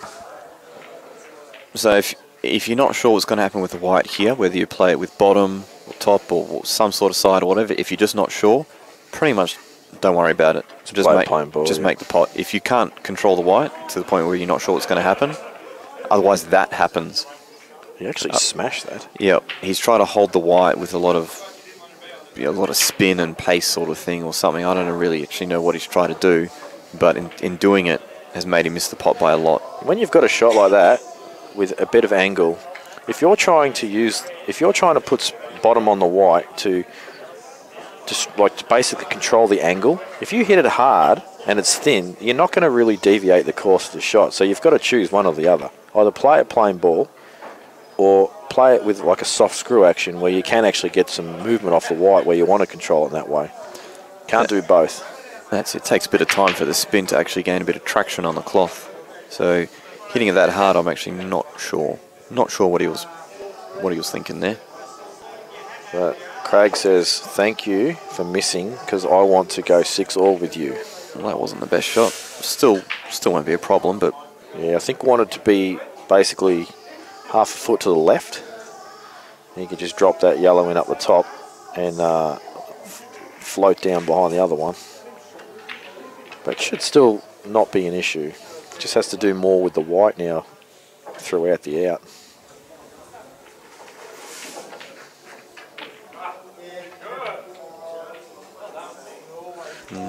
Pete's walking away from the table, Little straight. not too happy. So I'm tipping he's missed that yellow, one last yellow, and he would have been nice on the black. Good shot there from Craig. Yeah, cued that nicely, like you said. He actually didn't hit that hard and got a lot of work on the white. Well, and then Nick's just gone straight and off, trying to do an extraction or something. And that was unnecessary as well. And I'm actually going to say that Nick is gone. Pete's about $1.15 here. This is where Nick needs to do the bend in the toilet break.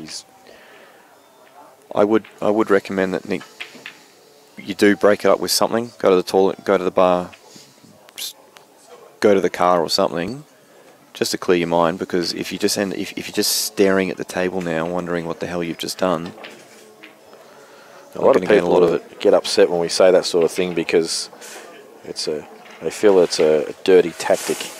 People do in a sport all the time, all professional sports. They call timeouts. You know, basketball, all that sort of stuff. You know, they call timeout. It's not breaking the rules or anything like that. It's not like you're gone for 10 minutes. You're back in 3 minutes. It's not a, it's not a big deal at all.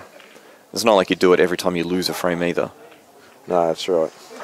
Let's rack this up a little bit skew. Watch this bottom left red go straight in to the bottom left corner pocket. Watch this. He's not done this on purpose, so if this does happen, he hasn't done it on purpose. Ooh, almost. That wasn't far off. I'm going to practice that dodgy rack now. Yeah, I actually noticed that he didn't do it on purpose. Who did I play last week? Nick. Yeah, he didn't do it on purpose. He never would. But he racked them up. I was watching the footage, and I thought, oh, geez, that's lined up funny. Like the front ball was pointing almost at the top right-hand corner pocket, and the bottom left ball has just gone crack straight in the bottom left corner pocket. I thought, oh, geez, Donny style. I might start doing that to you, Robbo. No, I'm going to get a laser sight. If we're playing, Jamie, we're going to have an umpire for the final anyway. I know how slow you play. Get a timer on you. That's a rough call.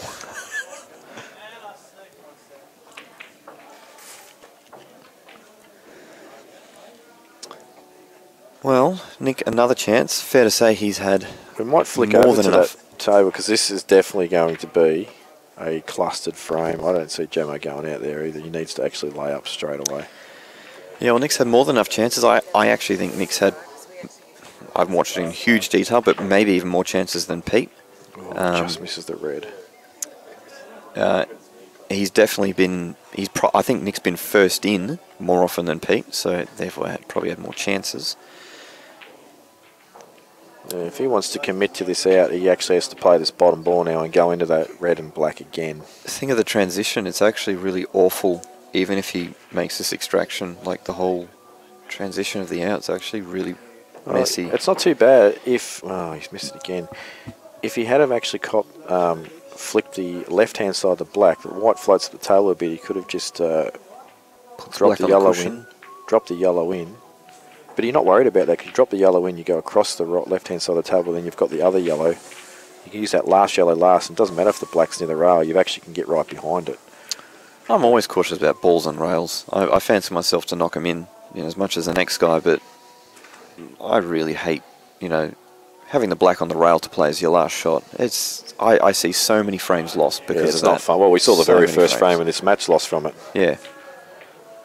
People having to knock in blacks down rails, especially on these tables, you are going to lose. If that is your... Sometimes you can't avoid it, and that's just what you have to do.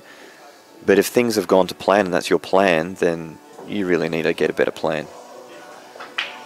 I don't see how Nick's going to get on the black from this, to be honest. I think he's going for the extraction now. Yeah, he is beside. Oh, look at this. Look at this. Excellent shot. That does it.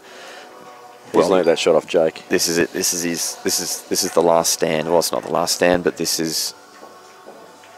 If he butchers this and Pete wins this frame, it is over. Well, I actually tell you something right now. I actually think he has to screw off this because I think he's going to go into the red and leave himself awkward. Hold on the red for a long black.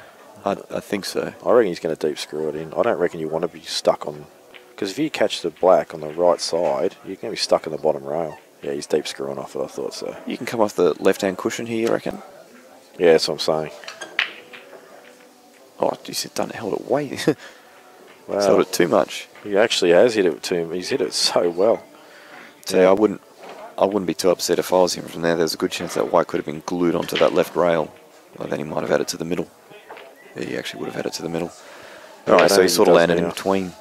Well, It's one of those shots you just got to back your cueing ability and knock it in. well, the great players of today knocked these balls in when they were in Nick's position years ago. Oh, it's over the kick. Well, he's actually played it. That's not too bad. Yeah, I mean, he's played the old in and over, but obviously I think the last thing on his mind was over. It's not too bad. I think this game's 50-50. I reckon 50-50 this game is. I reckon Butters is going to play the plant. I don't think those first red pass. I reckon he's going to play the plant in the middle and go for the extraction straight away off this bottom left ball. I reckon Pete's going to play the plant to the middle, then the plant to the bottom left corner, then the extraction. Oh, wow, Oh my he's gone for God. the extraction straight away. That was actually mental, It's that shot. completely unnecessary. He could have tried to set that up over a couple of shots, and if he didn't get the right angle, there was some safety options. But that's just how he plays. It is, and you know what? If it had come off, we would have gone, oh, what a sensational shot that is. So Marvellous, marvellous. I shouldn't actually bag it out too heavy. And normally that's when you say, well, that's why they're out here and we're commentating, but no, we're actually further ahead than them. Wow. Well, it's so rare you can have a laugh about that. Well, as I predicted, this did turn into a tactical frame, and Steve with some control, and probably now can just close this pocket off with a delicate little shot. Yeah, reds they both have control, but yellows will have the long-term control. Oh, he has to hit this thicker. Oh, I tell you He what, had to hit that thicker. I saw that straight away. really wanted to get that yellow down a little bit more, because he will probably have to do that at some point, and now that's going to chew up a shot. Well, that's what I'm saying. He had to hit that thicker. Yeah. Or like if he hit it at the same angle and hit it harder, he risks actually leaving something on. But if he hits it thick, the white ball just stays there, and that yellow's guaranteed to go to the bottom jaw. Just don't think he took enough care on that. Well, having said that, there's not a lot on offer here for Craig. Yeah, but I just think it's gonna chew up, potentially waste a shot of his later on that he would like to do something else with, like free up this yellow at the top end of the table that's just doing nothing for him. I'm just wondering if you double this red down towards the 3 yellows and just try and put some clusterage in. But the thing is, you risk leaving position on this awkward yellow. Yeah. Yeah, a bit of a tricky one. I think you've got to get it down in the mix, like you said. I think you've got to take that risk. He's just decided to lay it up and leave him off the yellow. That's a clever shot. Problem is with this. Well, he's just going to be back to where he was. But now Gemma's going to have this bottom left corner pocket covered. So Gemma's just going to float the white down here, and Craig's going to be in the same position. I think Craig's actually tried to think a couple of steps ahead here, and I reckon he's going to look at actually opening this pocket up after this shot. Well, this is what I would have done. So now what are you saying you would do? It's not happening now. Oh, okay. So now he's in the worst position. So he hasn't advanced there. He had to advance on that shot, and I think he had to take a risk. Well, that's why I was saying the risk to me was to double the red down onto those 3 yellows and just create even more clusterage. I agree with that shot. Current Australian champion says, I haven't even actually thought of what Craig can do on this shot. I'm only talking about the one before. Yep. Yeah, and this is what I was saying before, is to open up the pocket, but I think it's actually too tricky to do now without leaving a shot. Can you keep the white safe? Like, because Gemma will have 2 shots with an out. I don't know if you can keep the white safe. Gemma will only have one dead yellow. I still think it's hard to pot out on yellows. What a shot this would be if you could actually cam the black over the pocket. It's not bad. I don't really like that. If this first yellow is not on, it's not a bad shot. Although you do just promote your dead one straight away. Yeah, I think you can just promote your dead yellow and the thing is, you've still got a dead red there. You had a dead red there, now you still have a dead red there. It actually but now yellows are in a much better position to pot out. So you actually I don't really think you've Well, this moved is the forward last in the ball frame. I'd be playing. Wow. The only thing that could actually not work, the only thing that could happen in that shot is you free up the red. I didn't like that shot at all. The only way I think Craig's shot was successful there is if he put the black onto the cushion. Other than that, he actually only helped Jamo, in my opinion. The question is now, is this on? Because if it's not, he's in trouble. Jeez, he's...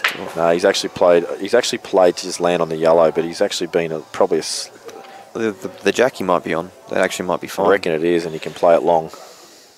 Now, what you want to do here, you're probably just trying to just make a bit. It would be nice if you could hit the red just on the left-hand side, but don't do that at the risk of actually missing them completely. Yeah, not thin though. You've got to hit it fairly thick still. Yep.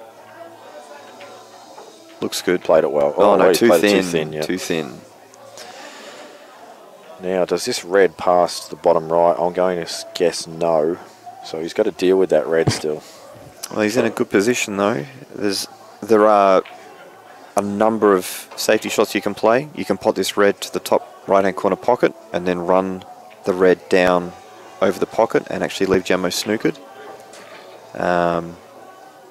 You can have a go at the out. There's a number of different ways you can have a go at the out.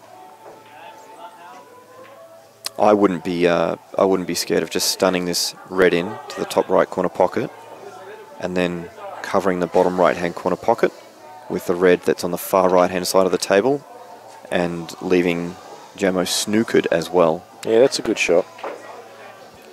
There are ways you can pot out, but the yellows are just in great positions, so one or the other.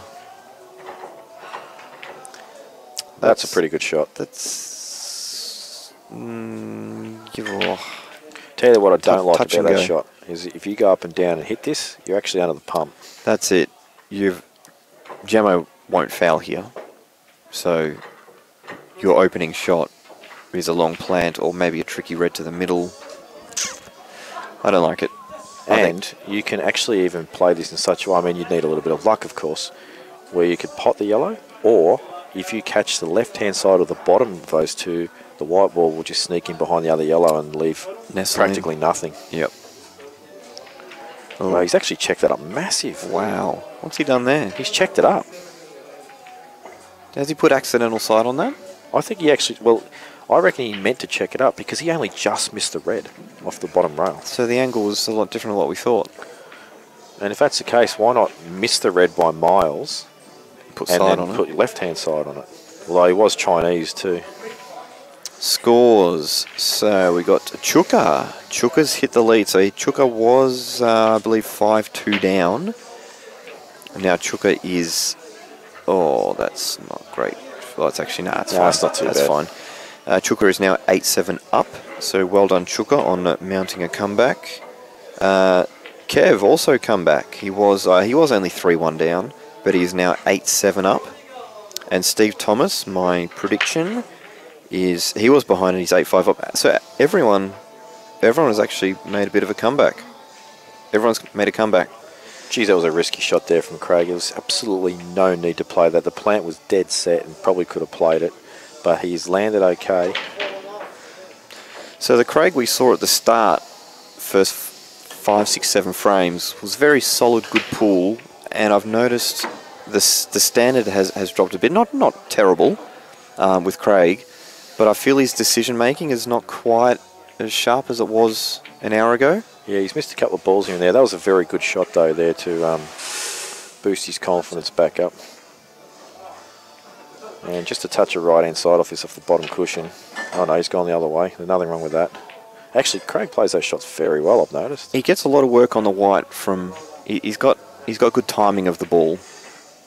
I personally don't like his technique, but I do think when he actually striking the ball, I do think he strikes the ball well. So to look at him play, Yeah, I think he looks like extremely smooth. I actually like his action looks really smooth to me. Can't stand it. Can't stand it. I like it. But he does does strike the ball well. I actually look at his cueing, wish I could cue like that. So, but I look at just about everyone's cueing and think that. No, says the guy in the semis. It's just sometimes it's how you roll. And this is a pretty good escape. Do you reckon this yellow goes inside the red? I don't know anymore. I seem to be wrong every time. You're probably just playing snooker anyway, maybe. I think, yeah, look, I think the snooker's a better shot, to be honest. Although we know Butters will try and force this out. I think it goes anyway. Well, at Jordan, he's actually played, he's sort of run down there for some safety as well. That's worked out well. Well, I'd be tempted to maybe face double this red over to the bottom right corner pocket.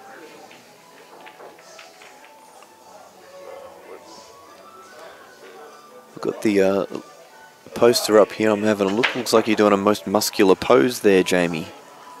No, I don't think so. It looks like Timmy's. Is that Timmy's just your? Actually, just about to fall over. That's just your. Humpty That's just because I'm holding my cue at the front, mate.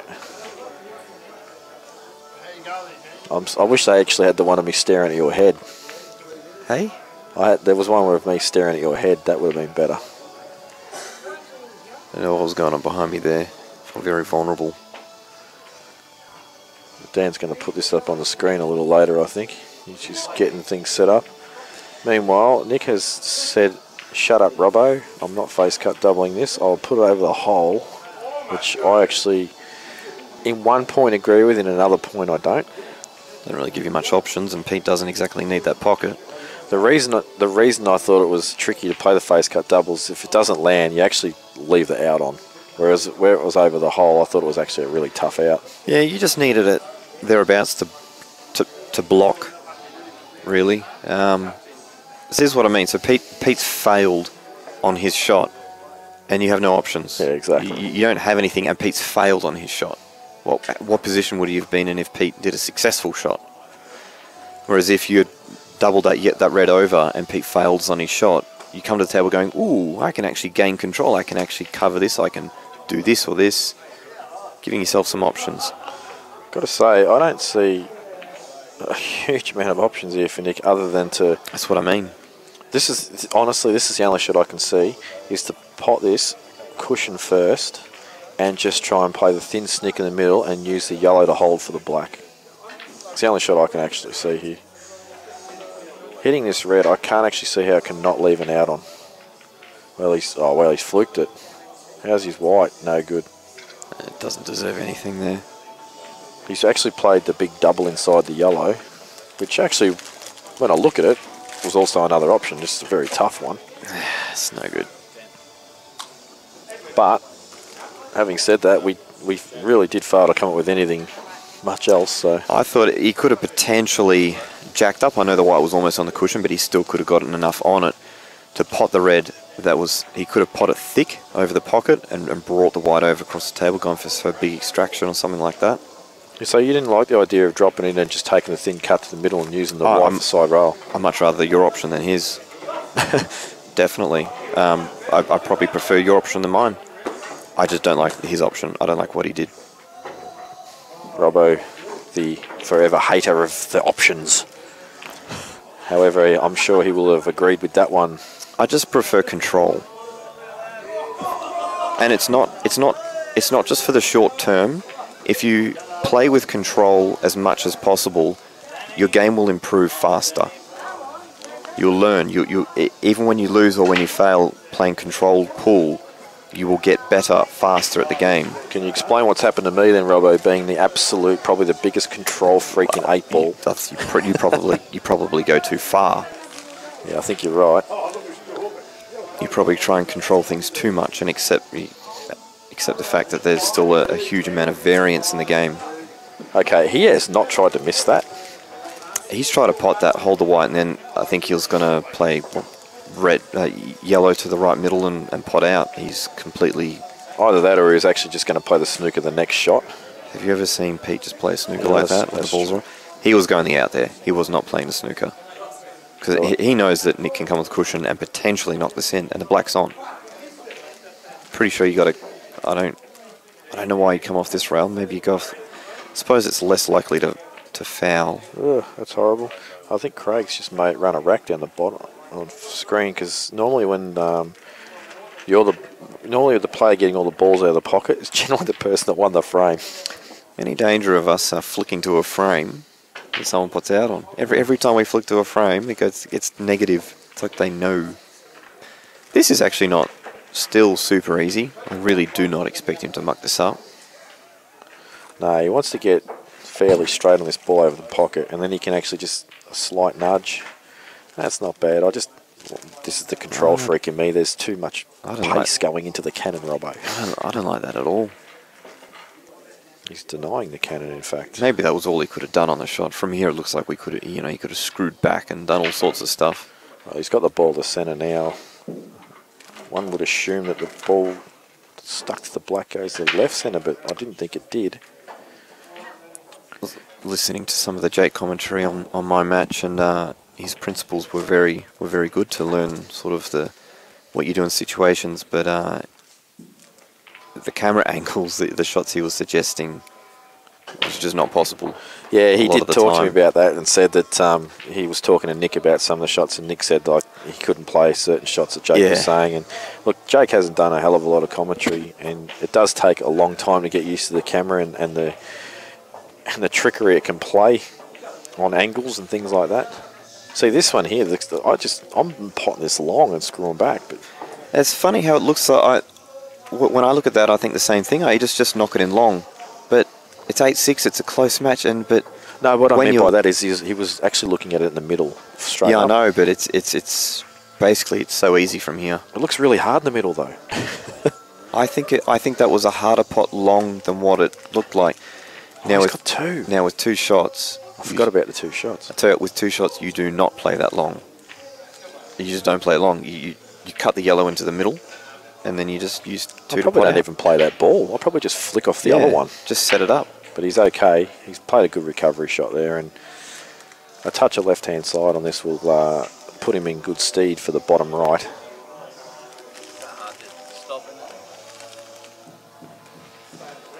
Didn't even need side, actually. The angle was better than I thought. Natural. Well, Butters and Craig pulling ahead a bit. I made that call a couple of frames ago that I reckon Nick's let this match slip. Going to pan over to the other table. Jamo takes on a tough shot, but plays safety in mind. His standard snooker shot to the rail. Yes, good call. Well, Reds here are a country mile in front. Pretty much, Reds only have one semi-dodgy ball. That's the one close to the black, and maybe another one, but they're only a little bit funny. That and yellows don't have a shot. I'm almost. Now, what do you do here, I'm Jamie? almost smashing these yellows and just trying to hope that it creates traffic. Well, that sounds stupid. No, that's not stupid at all, because, well, you got 6 dead yellows. That's exactly right. You got 6 dead yellows. It's insane. You probably are best off just smacking this, because you are about 6 shots behind in this game. Any dead red or a cluster is 10 times better than what you've got right now. Okay, well, you must have been total snookered, obviously. I still probably smash them. No, I probably don't. That's a good shot. He's covered one red. Look how many extraction balls he's got. That's all. Look, that's probably all he could have done. So you can't criticise him for doing something. That was probably the best thing he could have done. But Jamo's got 3 or 4 extraction balls here to extract one ball that's in a very nice, easy spot. Yeah, and if anything, you probably want to hit the black. Yeah. I mean, you bring this white ball back about 5 inches, and then you play not like that. I don't know why he's done it like that. No, he's actually played for the shot you said, just overhit it. But yeah. Now he can actually play it with much more ease after the shot. So now he can do it on this next shot. Pot this, bounce white up about, I don't know, 8 inches or so, and then you've got a half ball red to the bottom left corner pocket. Stun the white pretty much straight into the... into the black. Yeah, into the black. Standard snooker player shot. Yeah, it is. Yeah.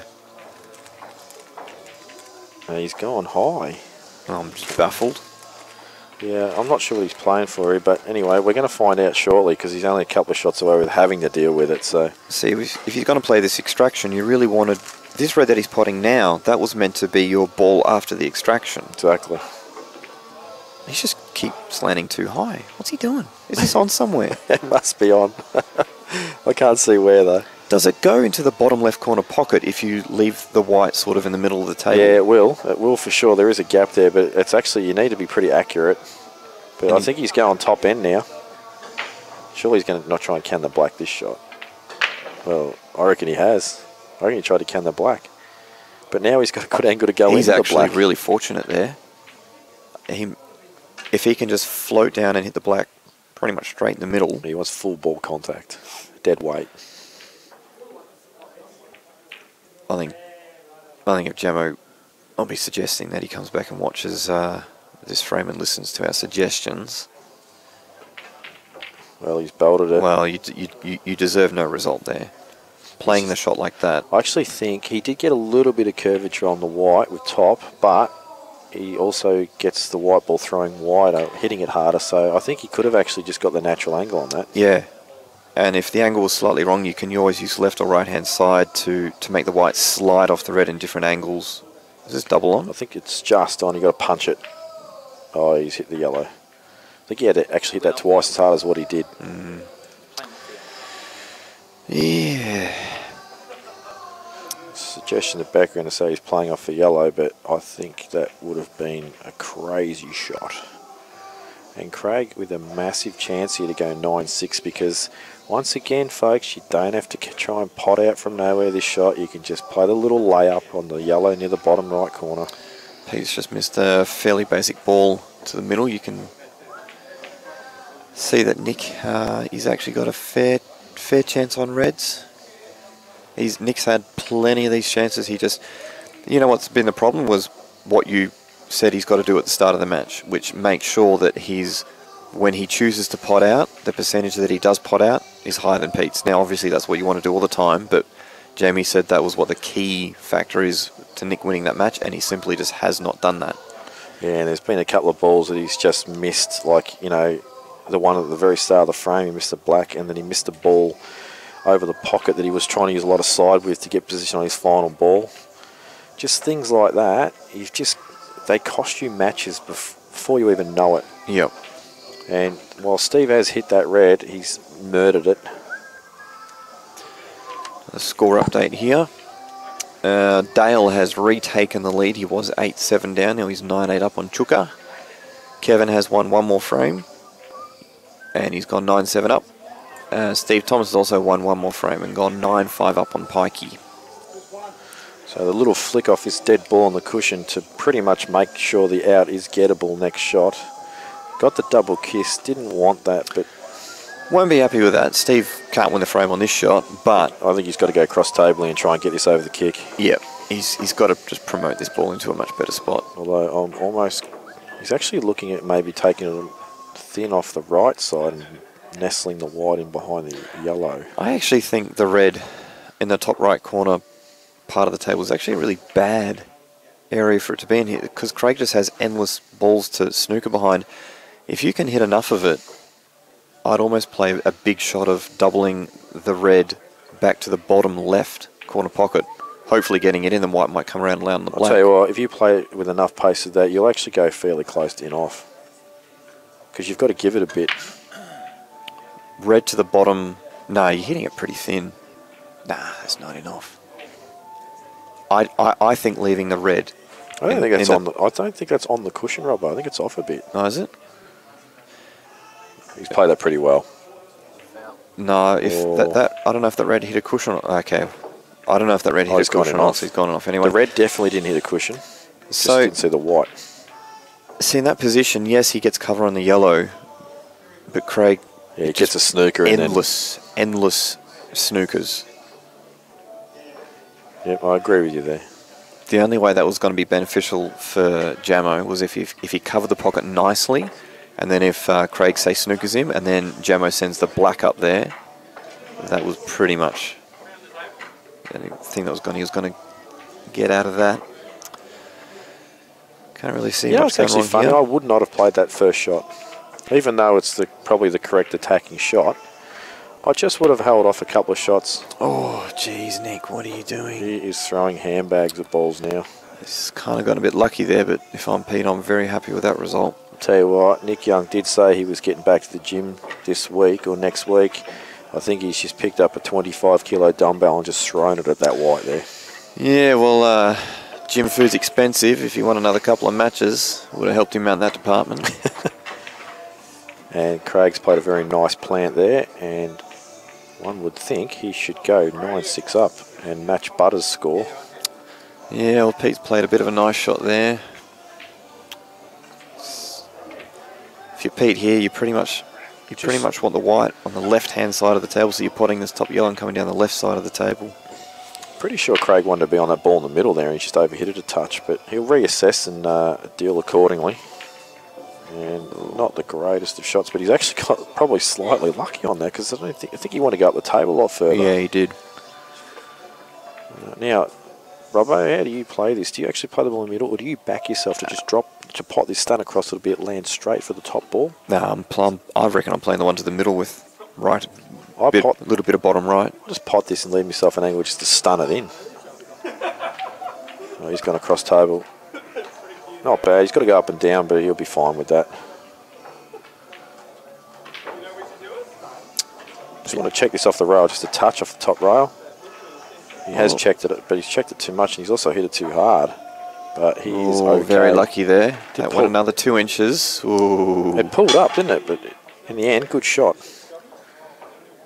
And he will go 9-6 up, barring an error. And Butters is about to go on the hill. And like I said, I don't think Nick's won another frame since I made that call. Yeah, hopefully Nick will learn a lot from this. He's got the skill, no one can doubt that, but he's still got a lot to learn. Yeah, look, he's not out yet. He's still got another frame to lose, but probably when you're playing against quality players and you give them big leads, they have a lot of breaks and they've only got to run one rack. Yeah, that's it. And just have a look at that handsome bloke just to the right of Robbo there. Timmy looks like he's about to fall over. Okay. I think he was. He was a bit tired. I think I was at the start of the night too.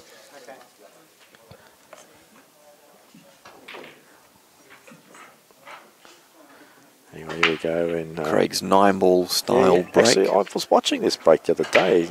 I tried to emulate it, and I just don't have the technique for it. I don't like it. Wow. He just, for me, there's almost always clusters. He always pops the white up too high in the air. Just loses a lot of power. That's what you missed.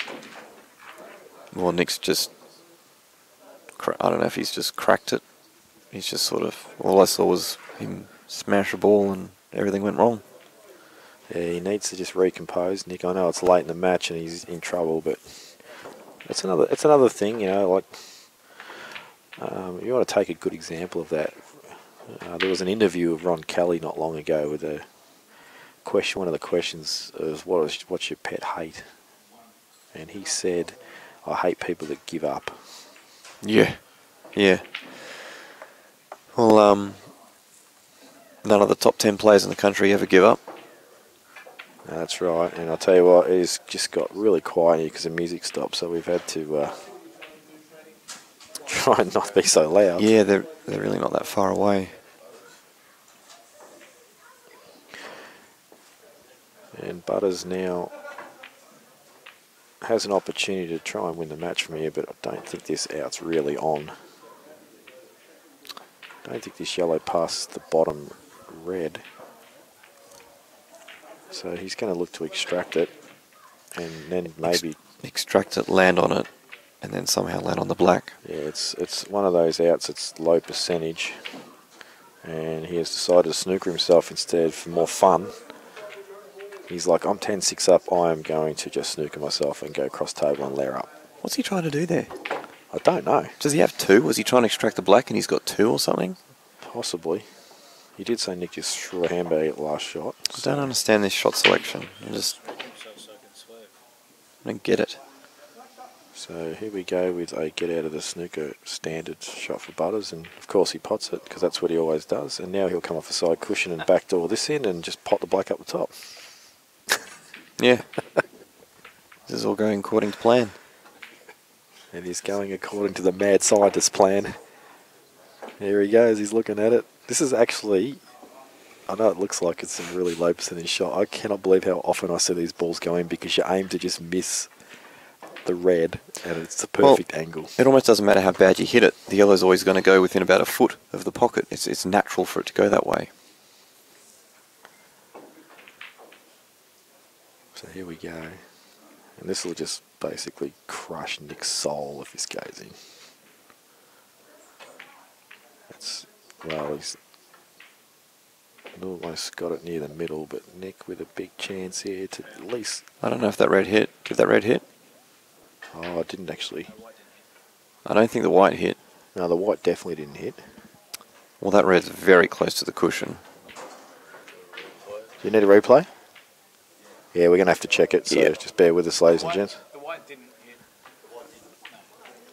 If that red hit, then... So here we go. We're just going to check this red, although it's at the wrong end of the table for us to really know. Oh, it's frozen ball on the cushion, so it doesn't matter.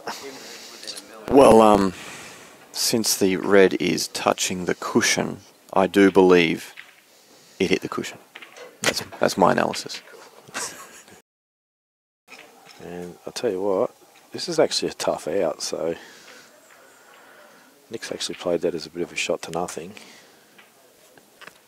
And he will try and drop this in and give himself an angle to screw off his last ball onto the black and make a decent out. Do you know what I'd love to do, Jamie? Is ask everyone what they think their percentages are of how many times they decide to pot out.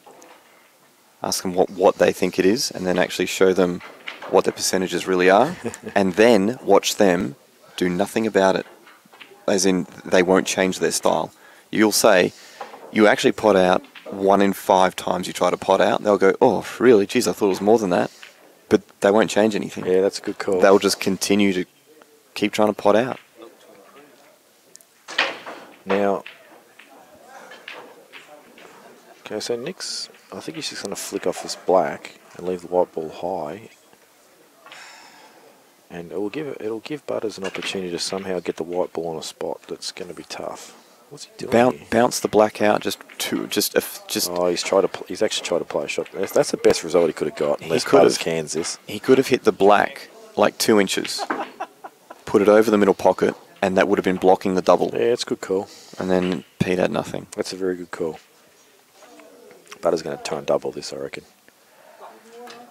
Yep, I knew it. Look at that, straight in. And that's what happens when you're 10-6 up and your opponent has not been getting outs. You get flogged. And the current Victorian team manager has just won 11-6. Goes right for a team manager. We'll play myself next week, and I will be looking to not do what Nick did. Yeah, enjoy laying those snookers. All right.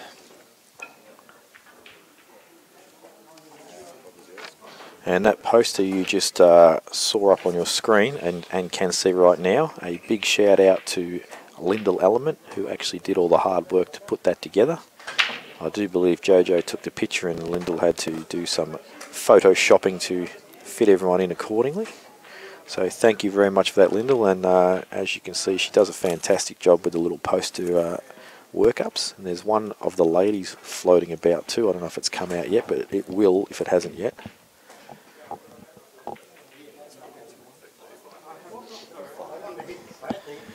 And we've just got a result in from Steve Thomas. He got up over Pikey 11-5. Well, that's a smashing in the end. 3-1 down. So that puts Steve into the semis. Who do you play now, Steve? Into the semis? Yep. So he's got himself half his entry back. He's got himself minimum 450 now, I do believe. But, no, he'll be hoping to take out the non-qualifiers, considering he missed out on the top 8 by 1 point. 1 point, that is 1 frame, and we play hundreds of frames in the round robin in this league, so ouch. And I can actually promise you right now that Nick will be hoping that Craig Stevens wins from here, because he will be wanting to get in the car and go home. So you reckon Nick will cheer on whoever was the high score? At the moment, he will, because he will not be happy with his performance at all. So if Jamo goes 10-9 up, all of a sudden he's going for Jamo. Yes, correct.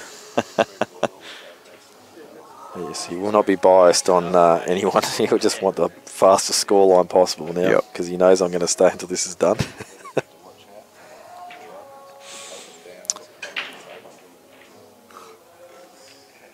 So a bit of music has come on in the background, but quite soft, so we still have to be careful of what we say, because they are literally 2 metres in front of us. I felt the way the balls have landed in the 2 matches. Nick and Pete's was a lot more obvious of how to play the balls. It was pretty much, they landed in a bit more positive positions. That's just how it goes sometimes. So it was pretty much whoever made the outs more, and Nick simply, I think Nick actually got first in most of the time, but wasn't making the outs. So that basically just meant Pete could just do all these constant counter punches. And I'll tell you what happens is, if you start struggling, you actually want clustery breaks. Yeah. And then what happens is you get outs, and then you start missing them. Yeah. And then your opponent mops up, and it just becomes a nightmare for you. Yep. It doesn't happen a lot, but when it does happen, it's a horrible experience to go through. The Jamo and Craig seem to have these funny little do you or don't you sort of outs, where the other table was more about shot making. Okay, if he pots this, he'll be fine. Where this table's it's a bit more complicated. This red that Craig's looking at now, if he decides to take it on, it is a I must pot this no matter what happens shot. Because if he doesn't pot this frame gets completely closed down.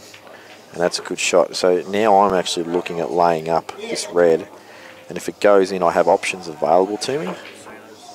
Yep. But it's a tough out, this. There's so much congestion. There's a lot of really perfect... Actually, what am I talking about? This out is not as hard as it looks. Yeah, if he basically makes this in or over, then they do sort of do little linking extractions. They do. They all link up. I just realised too late. And he's tried to get cute and may suffer the consequence. Felt he could have played that in or over, but again, the camera angle, maybe if he played that in or over, the white would have ended up too high for his next red, so he actually had to play with more pace.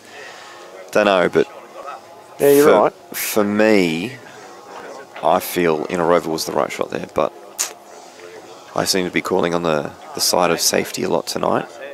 Jamo's overcut this a bit, and he won't be upset with that. No, that's a very good thing. Nothing passes this to the top left, I don't think, unless this will just sneak past to the jaw. And when this frame finishes, I'm going to take a very, very fast as possible break. I actually need this frame to finish yesterday, actually, at the moment. See your knees jiggling.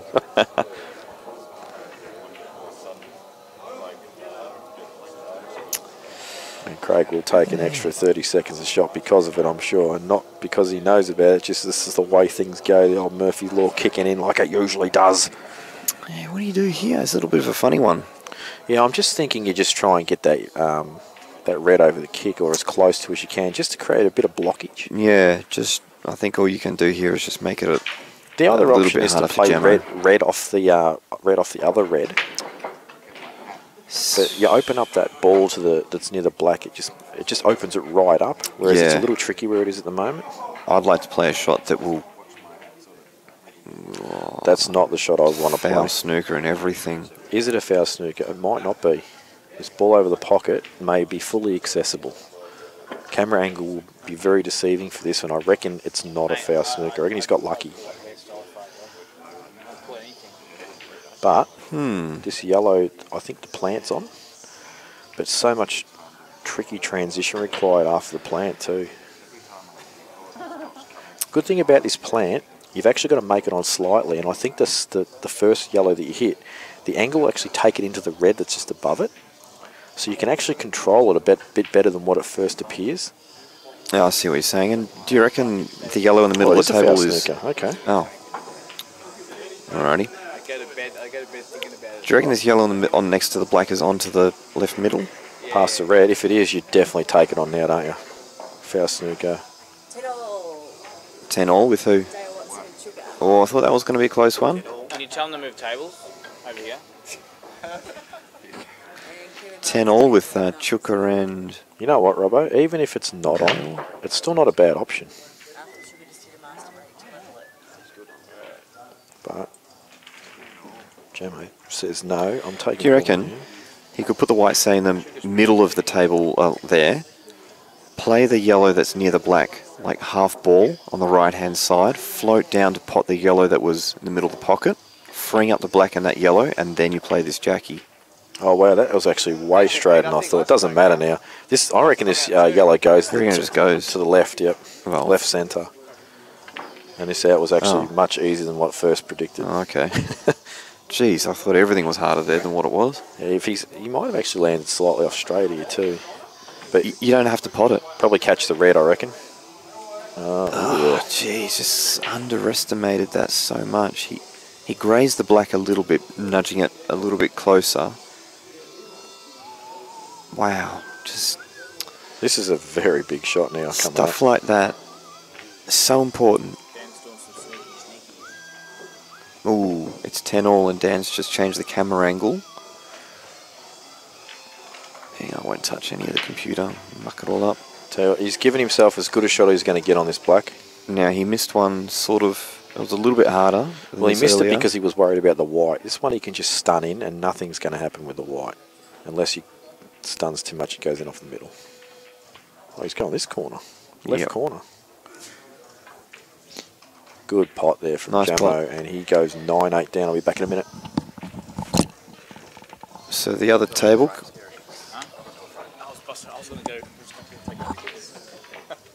Dan just working some magic on the. Computers. Here we go. We've got 10 all. Dale Watson and Chuka. Nice little win over there, Mick. 11-3, I believe. Yeah, it wasn't really a pretty match. If Josh actually played or took his chances, I would have got smashed. That's lovely to hear, considering I'm going to be playing the Australian title with you in a few weeks. Oh, benched. Benched. Had a no. Look, I didn't play well. He didn't play well, and I managed to just mop up that little bit more than what he did. So I think we're both pretty disappointed. I reckon you're saving a year's worth of 8-ball energy for this year's Australian title. I think so. That's what you're doing, and the team's event. That's what you're doing. Good job. I like it. You've sacrificed a years of results. You caught me. Sorry. That's it. That's right. So we have the 2015 Player of the Carnival, singles champion and MVP in the team's final with me now, Michael Scary. He's guaranteed it. Who do we have at the table here? We have this slow-going Chuka. Steady Eddie Chuka. That's right. Jeez, he's got pale arms. Pale arms? Pale arms. Oh, we've got some the light. Jeez, imagine if I was playing on here. She's rushing through these. Yeah, unlike Chuka. Can't really tell if that... extraction. Jeez, he doesn't even give you time to commentate. No. Go and tell him to slow down. Well, that's actually really fortunate, I reckon. You take the one in the centre now if it's not on. If the bottom left, yellow. He's looking at it pretty quick, so he's in a rush. Where does the black go as well? Does it go to the middle? Oh. No, he's probably already sorted that out. He's riding there. Yeah, it was a little bit wide to begin with. It's a little bit of work to be done. Yeah, he's angry at himself, but well, he played the whole 4 shots in about 40 seconds. Yeah, so. I know he plays fast and he has his whole life, but he doesn't normally play this fast. But what do you expect when you put such little effort into the shot? Well, if you're Dale, you've got obviously a good chance here now to take the match. That top yellow near the red, I think goes pretty easy too. Just got to make sure you land nice on it on this one. You can kill the red to the cushion here, but then you're not going to have prime white ball control. Yeah. So don't worry about that. Just pot the red. Center of the table would be nice. That's fine. Wouldn't mind it just a little bit further than that. Yeah. Wouldn't mind another foot or so.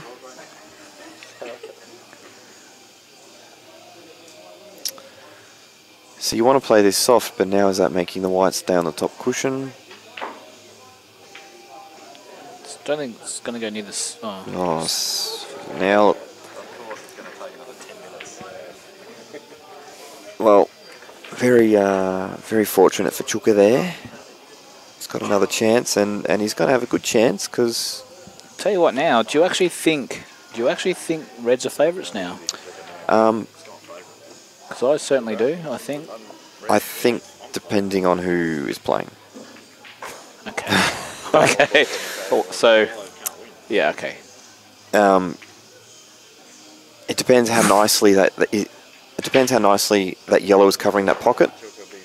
Yeah. It depends how is that red right up on that yellow.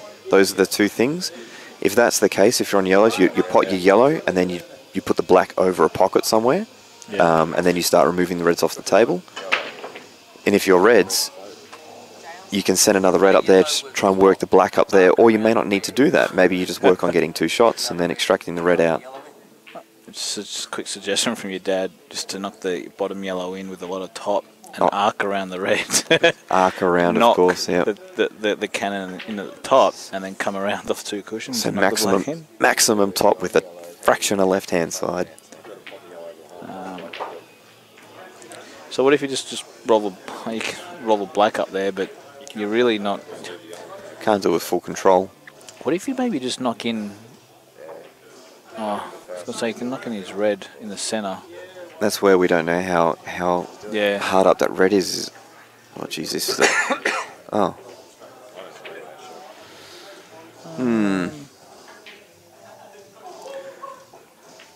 Like you said, it depends on who's at the table and what they're thinking of how...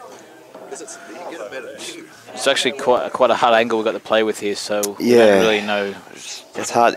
where we're at. You can only sort of tell them what they should do in these situations, but it's very hard to actually call each individual shot. See, right now, you might even be able to come off the top draw and actually extract your red out and have a go at the out. Yeah. I'd probably actually do that now. Oh, God, if that goes in.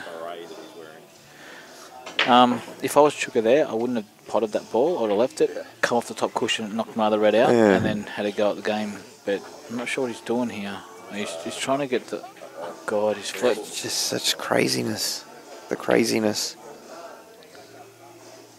So, if he wants to get the black out, why don't he just do it now? Just come off the back rail and knock the black out if he wants. But... I don't know. He doesn't have to take these risks. I think he's still trying to extract the black, but why? He doesn't need to. So what if that... Even if that does hit the black. I'll go with it. There you go. Even if that does hit the black. He's got all these... Does he remember that he's missed?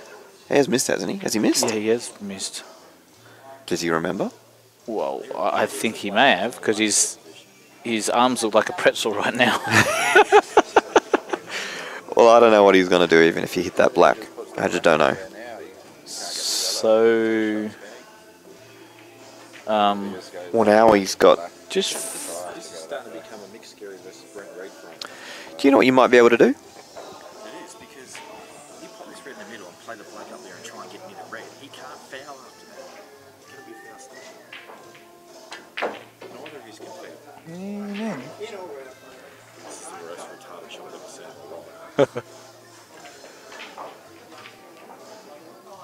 Okay, so... He's basically said, I do not want to win this frame. I will pass you back on to Jamie, because he's itching to get back on. So, Cheers, Mick. thank you for the commentating today. You're welcome. I will see you in about 25 minutes. In the car. Nice shot by someone on the bottom table there, whoever that was. That was Jamo. Played a very nice shot. Now just a bit of a standard black on the practice table, but yeah, very nice. Jamo just made a nice little out there, Jamie, on the bottom on the Just mini saw screen. that. 9-all. It's for 9-all there. Now, I'm just going to say that shot that Sugar just played was just so wrong. You would not believe how wrong that shot was. So about 5 shots ago,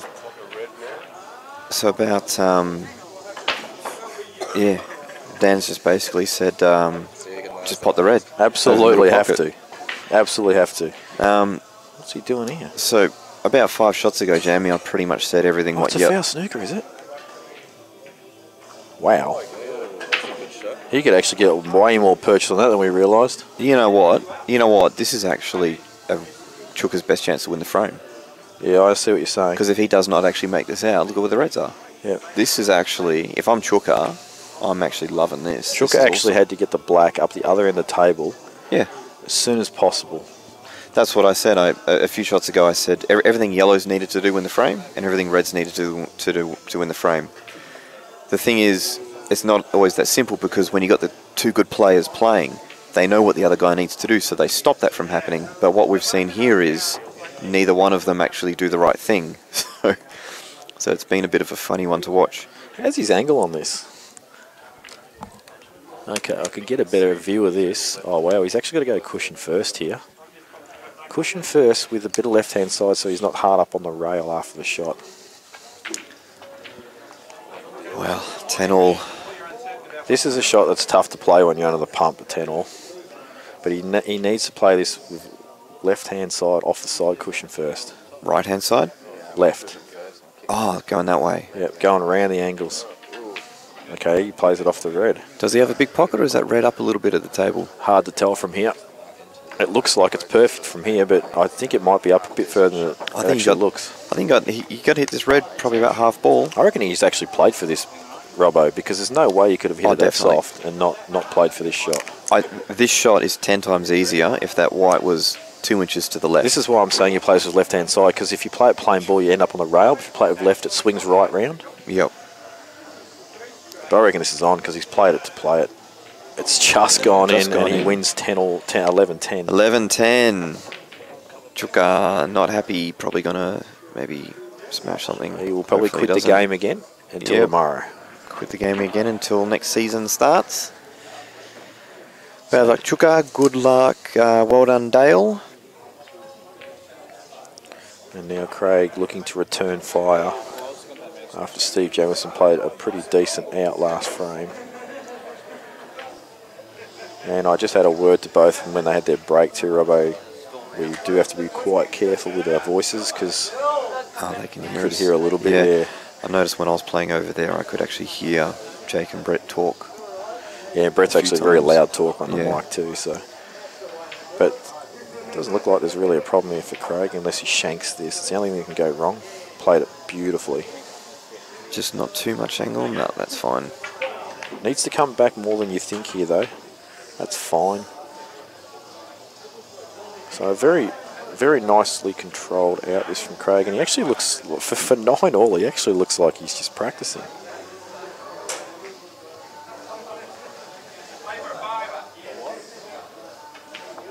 And smashes that in and says, Steve, sorry dude, I'm on the hill first. 10-9 at this point in the match. You just want to touch the table. Please give me a shot. It's Craig's break as well, so all Jamo's hoping for now is a shot. No matter what it is, he just wants a shot. So he'll have a very short bridge, and his backhand will sort of go lower on the butt of the cue, just how they do a 9-ball.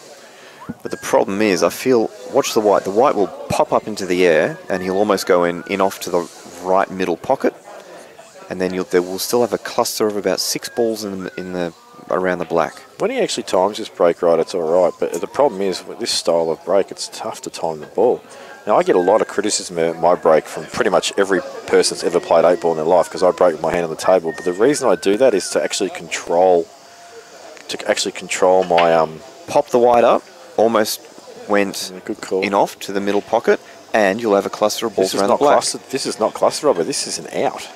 Have a look at the balls. Yeah, if they happen to land in a way that is like, oh, wow, hang on, I can luckily string them together. Hard shot right now is this ball. He's got to play this ball that he's bridging on. And also the thing is, Jamie, when you break like that, most of the time you're not going to get a ball in, and your opponent goes to the table. I just don't. I think his break is his biggest weakness. Well, we're going to find out next week if he wins. But Jamo has played the shot that I said, and he is a massive chance to run this frack and take the 10-alls. And Nick Young is on suicide watch. I'm not going to enjoy this drive home with him. No, he doesn't look like a happy camper. I don't think he wanted Macca's on the way home. He may need Macca's now. 3 Big Mac meals. He's on a diet. Yeah, it says now. It says now, but wait until we get in the car and then he's done his full reflecting. That's right, Nick. You'll be right. You pick up, I think you pick up 17 hunch for your efforts. That's a lot of drumsticks. Oh, don't think like that.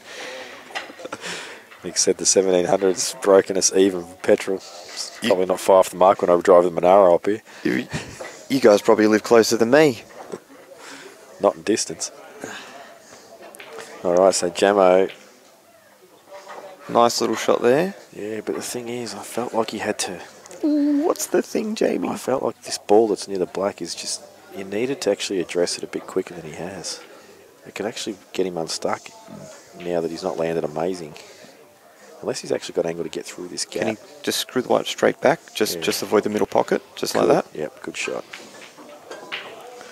Now another excellent shot required. And see, this is the thing, Robbo. He's actually got to land dead straight on this ball in the middle now. This is a tough shot, this. Although, actually, what am I talking about? You probably play the ball near the black now. Yeah, if there's not too much angle on that one next to the black, I'm playing that and screwing the white straight back to the middle of the table. No, he's playing the shot I said first. This is got to be careful not to go in off as well. Oh, he's missed. No, he hasn't. But, okay, now he's going to play the ball near the black. Oh, jeez. And he will be playing a screw shot to play for this last ball in the middle. This will need to be cued well. And cued well it is. And it's making it hard with the white. I'll tell you what, the natural path up and down here, Robbo, is perfect, I reckon. Off 2 cushions. Perfect. Absolutely perfect, says Jamie. Yeah, I'm saying he's stunning it, but... Oh, he's used some side just to layer up. I reckon that up and down natural was perfect there. Anyway, a good cure such as Steve should get this. These little nerve testers, these ones. And it is in, and it is tens. Nerves of steel, I tell you what. 1,010s on the board, and to do that 10-9 down when the stakes are high, I love watching a soon-to-be, well, he is a fellow team member, about to go and destroy New South Wales in a few weeks. Can't wait for the other states to feel the wrath of the guy who's going to be starting on our bench.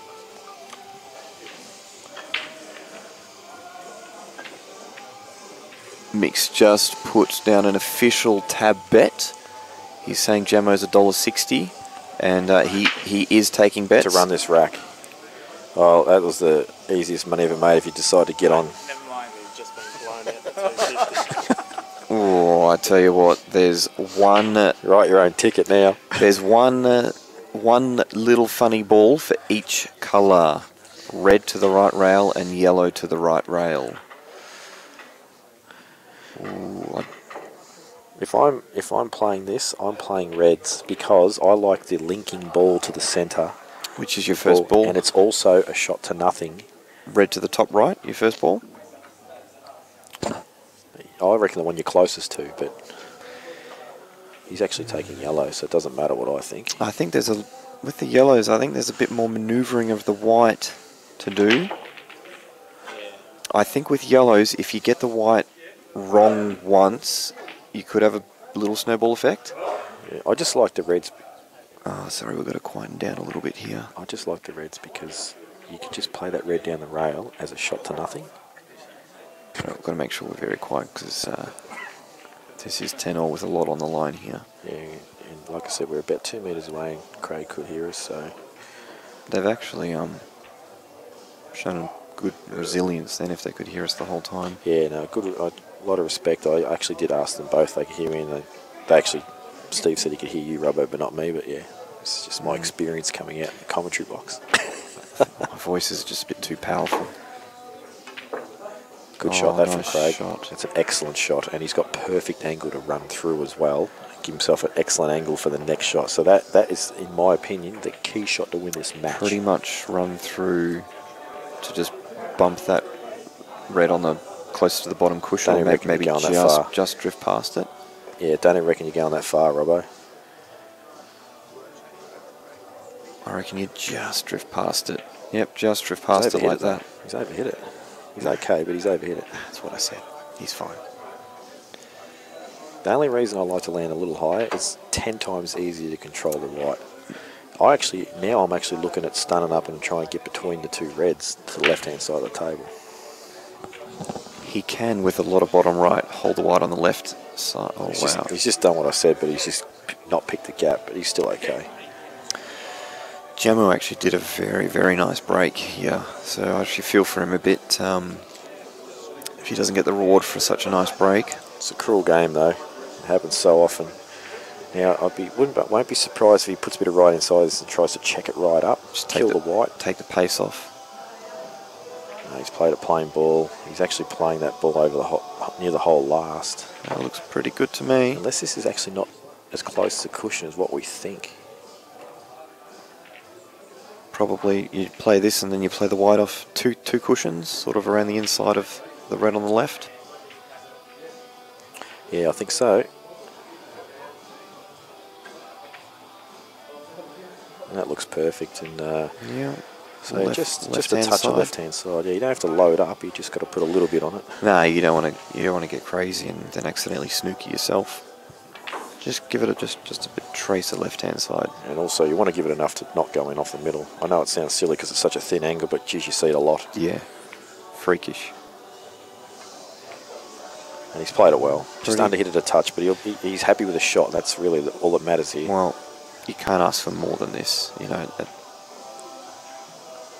Yeah, all you can ask more there is another foot of pace in the white, and you're absolutely unmissable black. This is under pressure.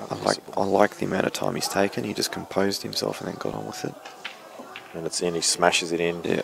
Plays a shot to nothing. Very well done. And a good match there by both players. Up and down standards in that match, but overall, good matches tonight, and I'm sure we'll see the same thing again next week. Yeah, I felt between the two matches, a mistake got punished more with Craig and Jamo. One mistake tended to cost them the frame a bit more.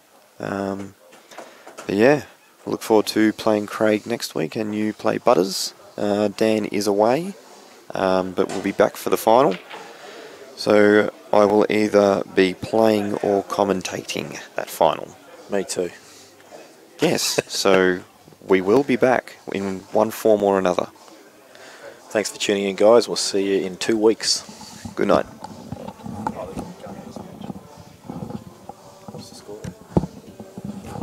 10-8 to Kevin.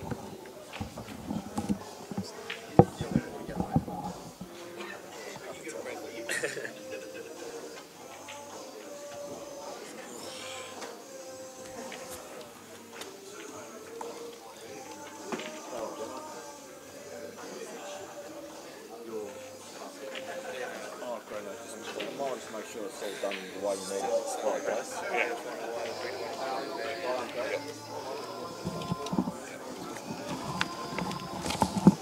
Yeah, we've got no suggestions there, so you should be able to do something.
The only one not with a collar. Hey, mate. Yeah, thanks for that. Cheers.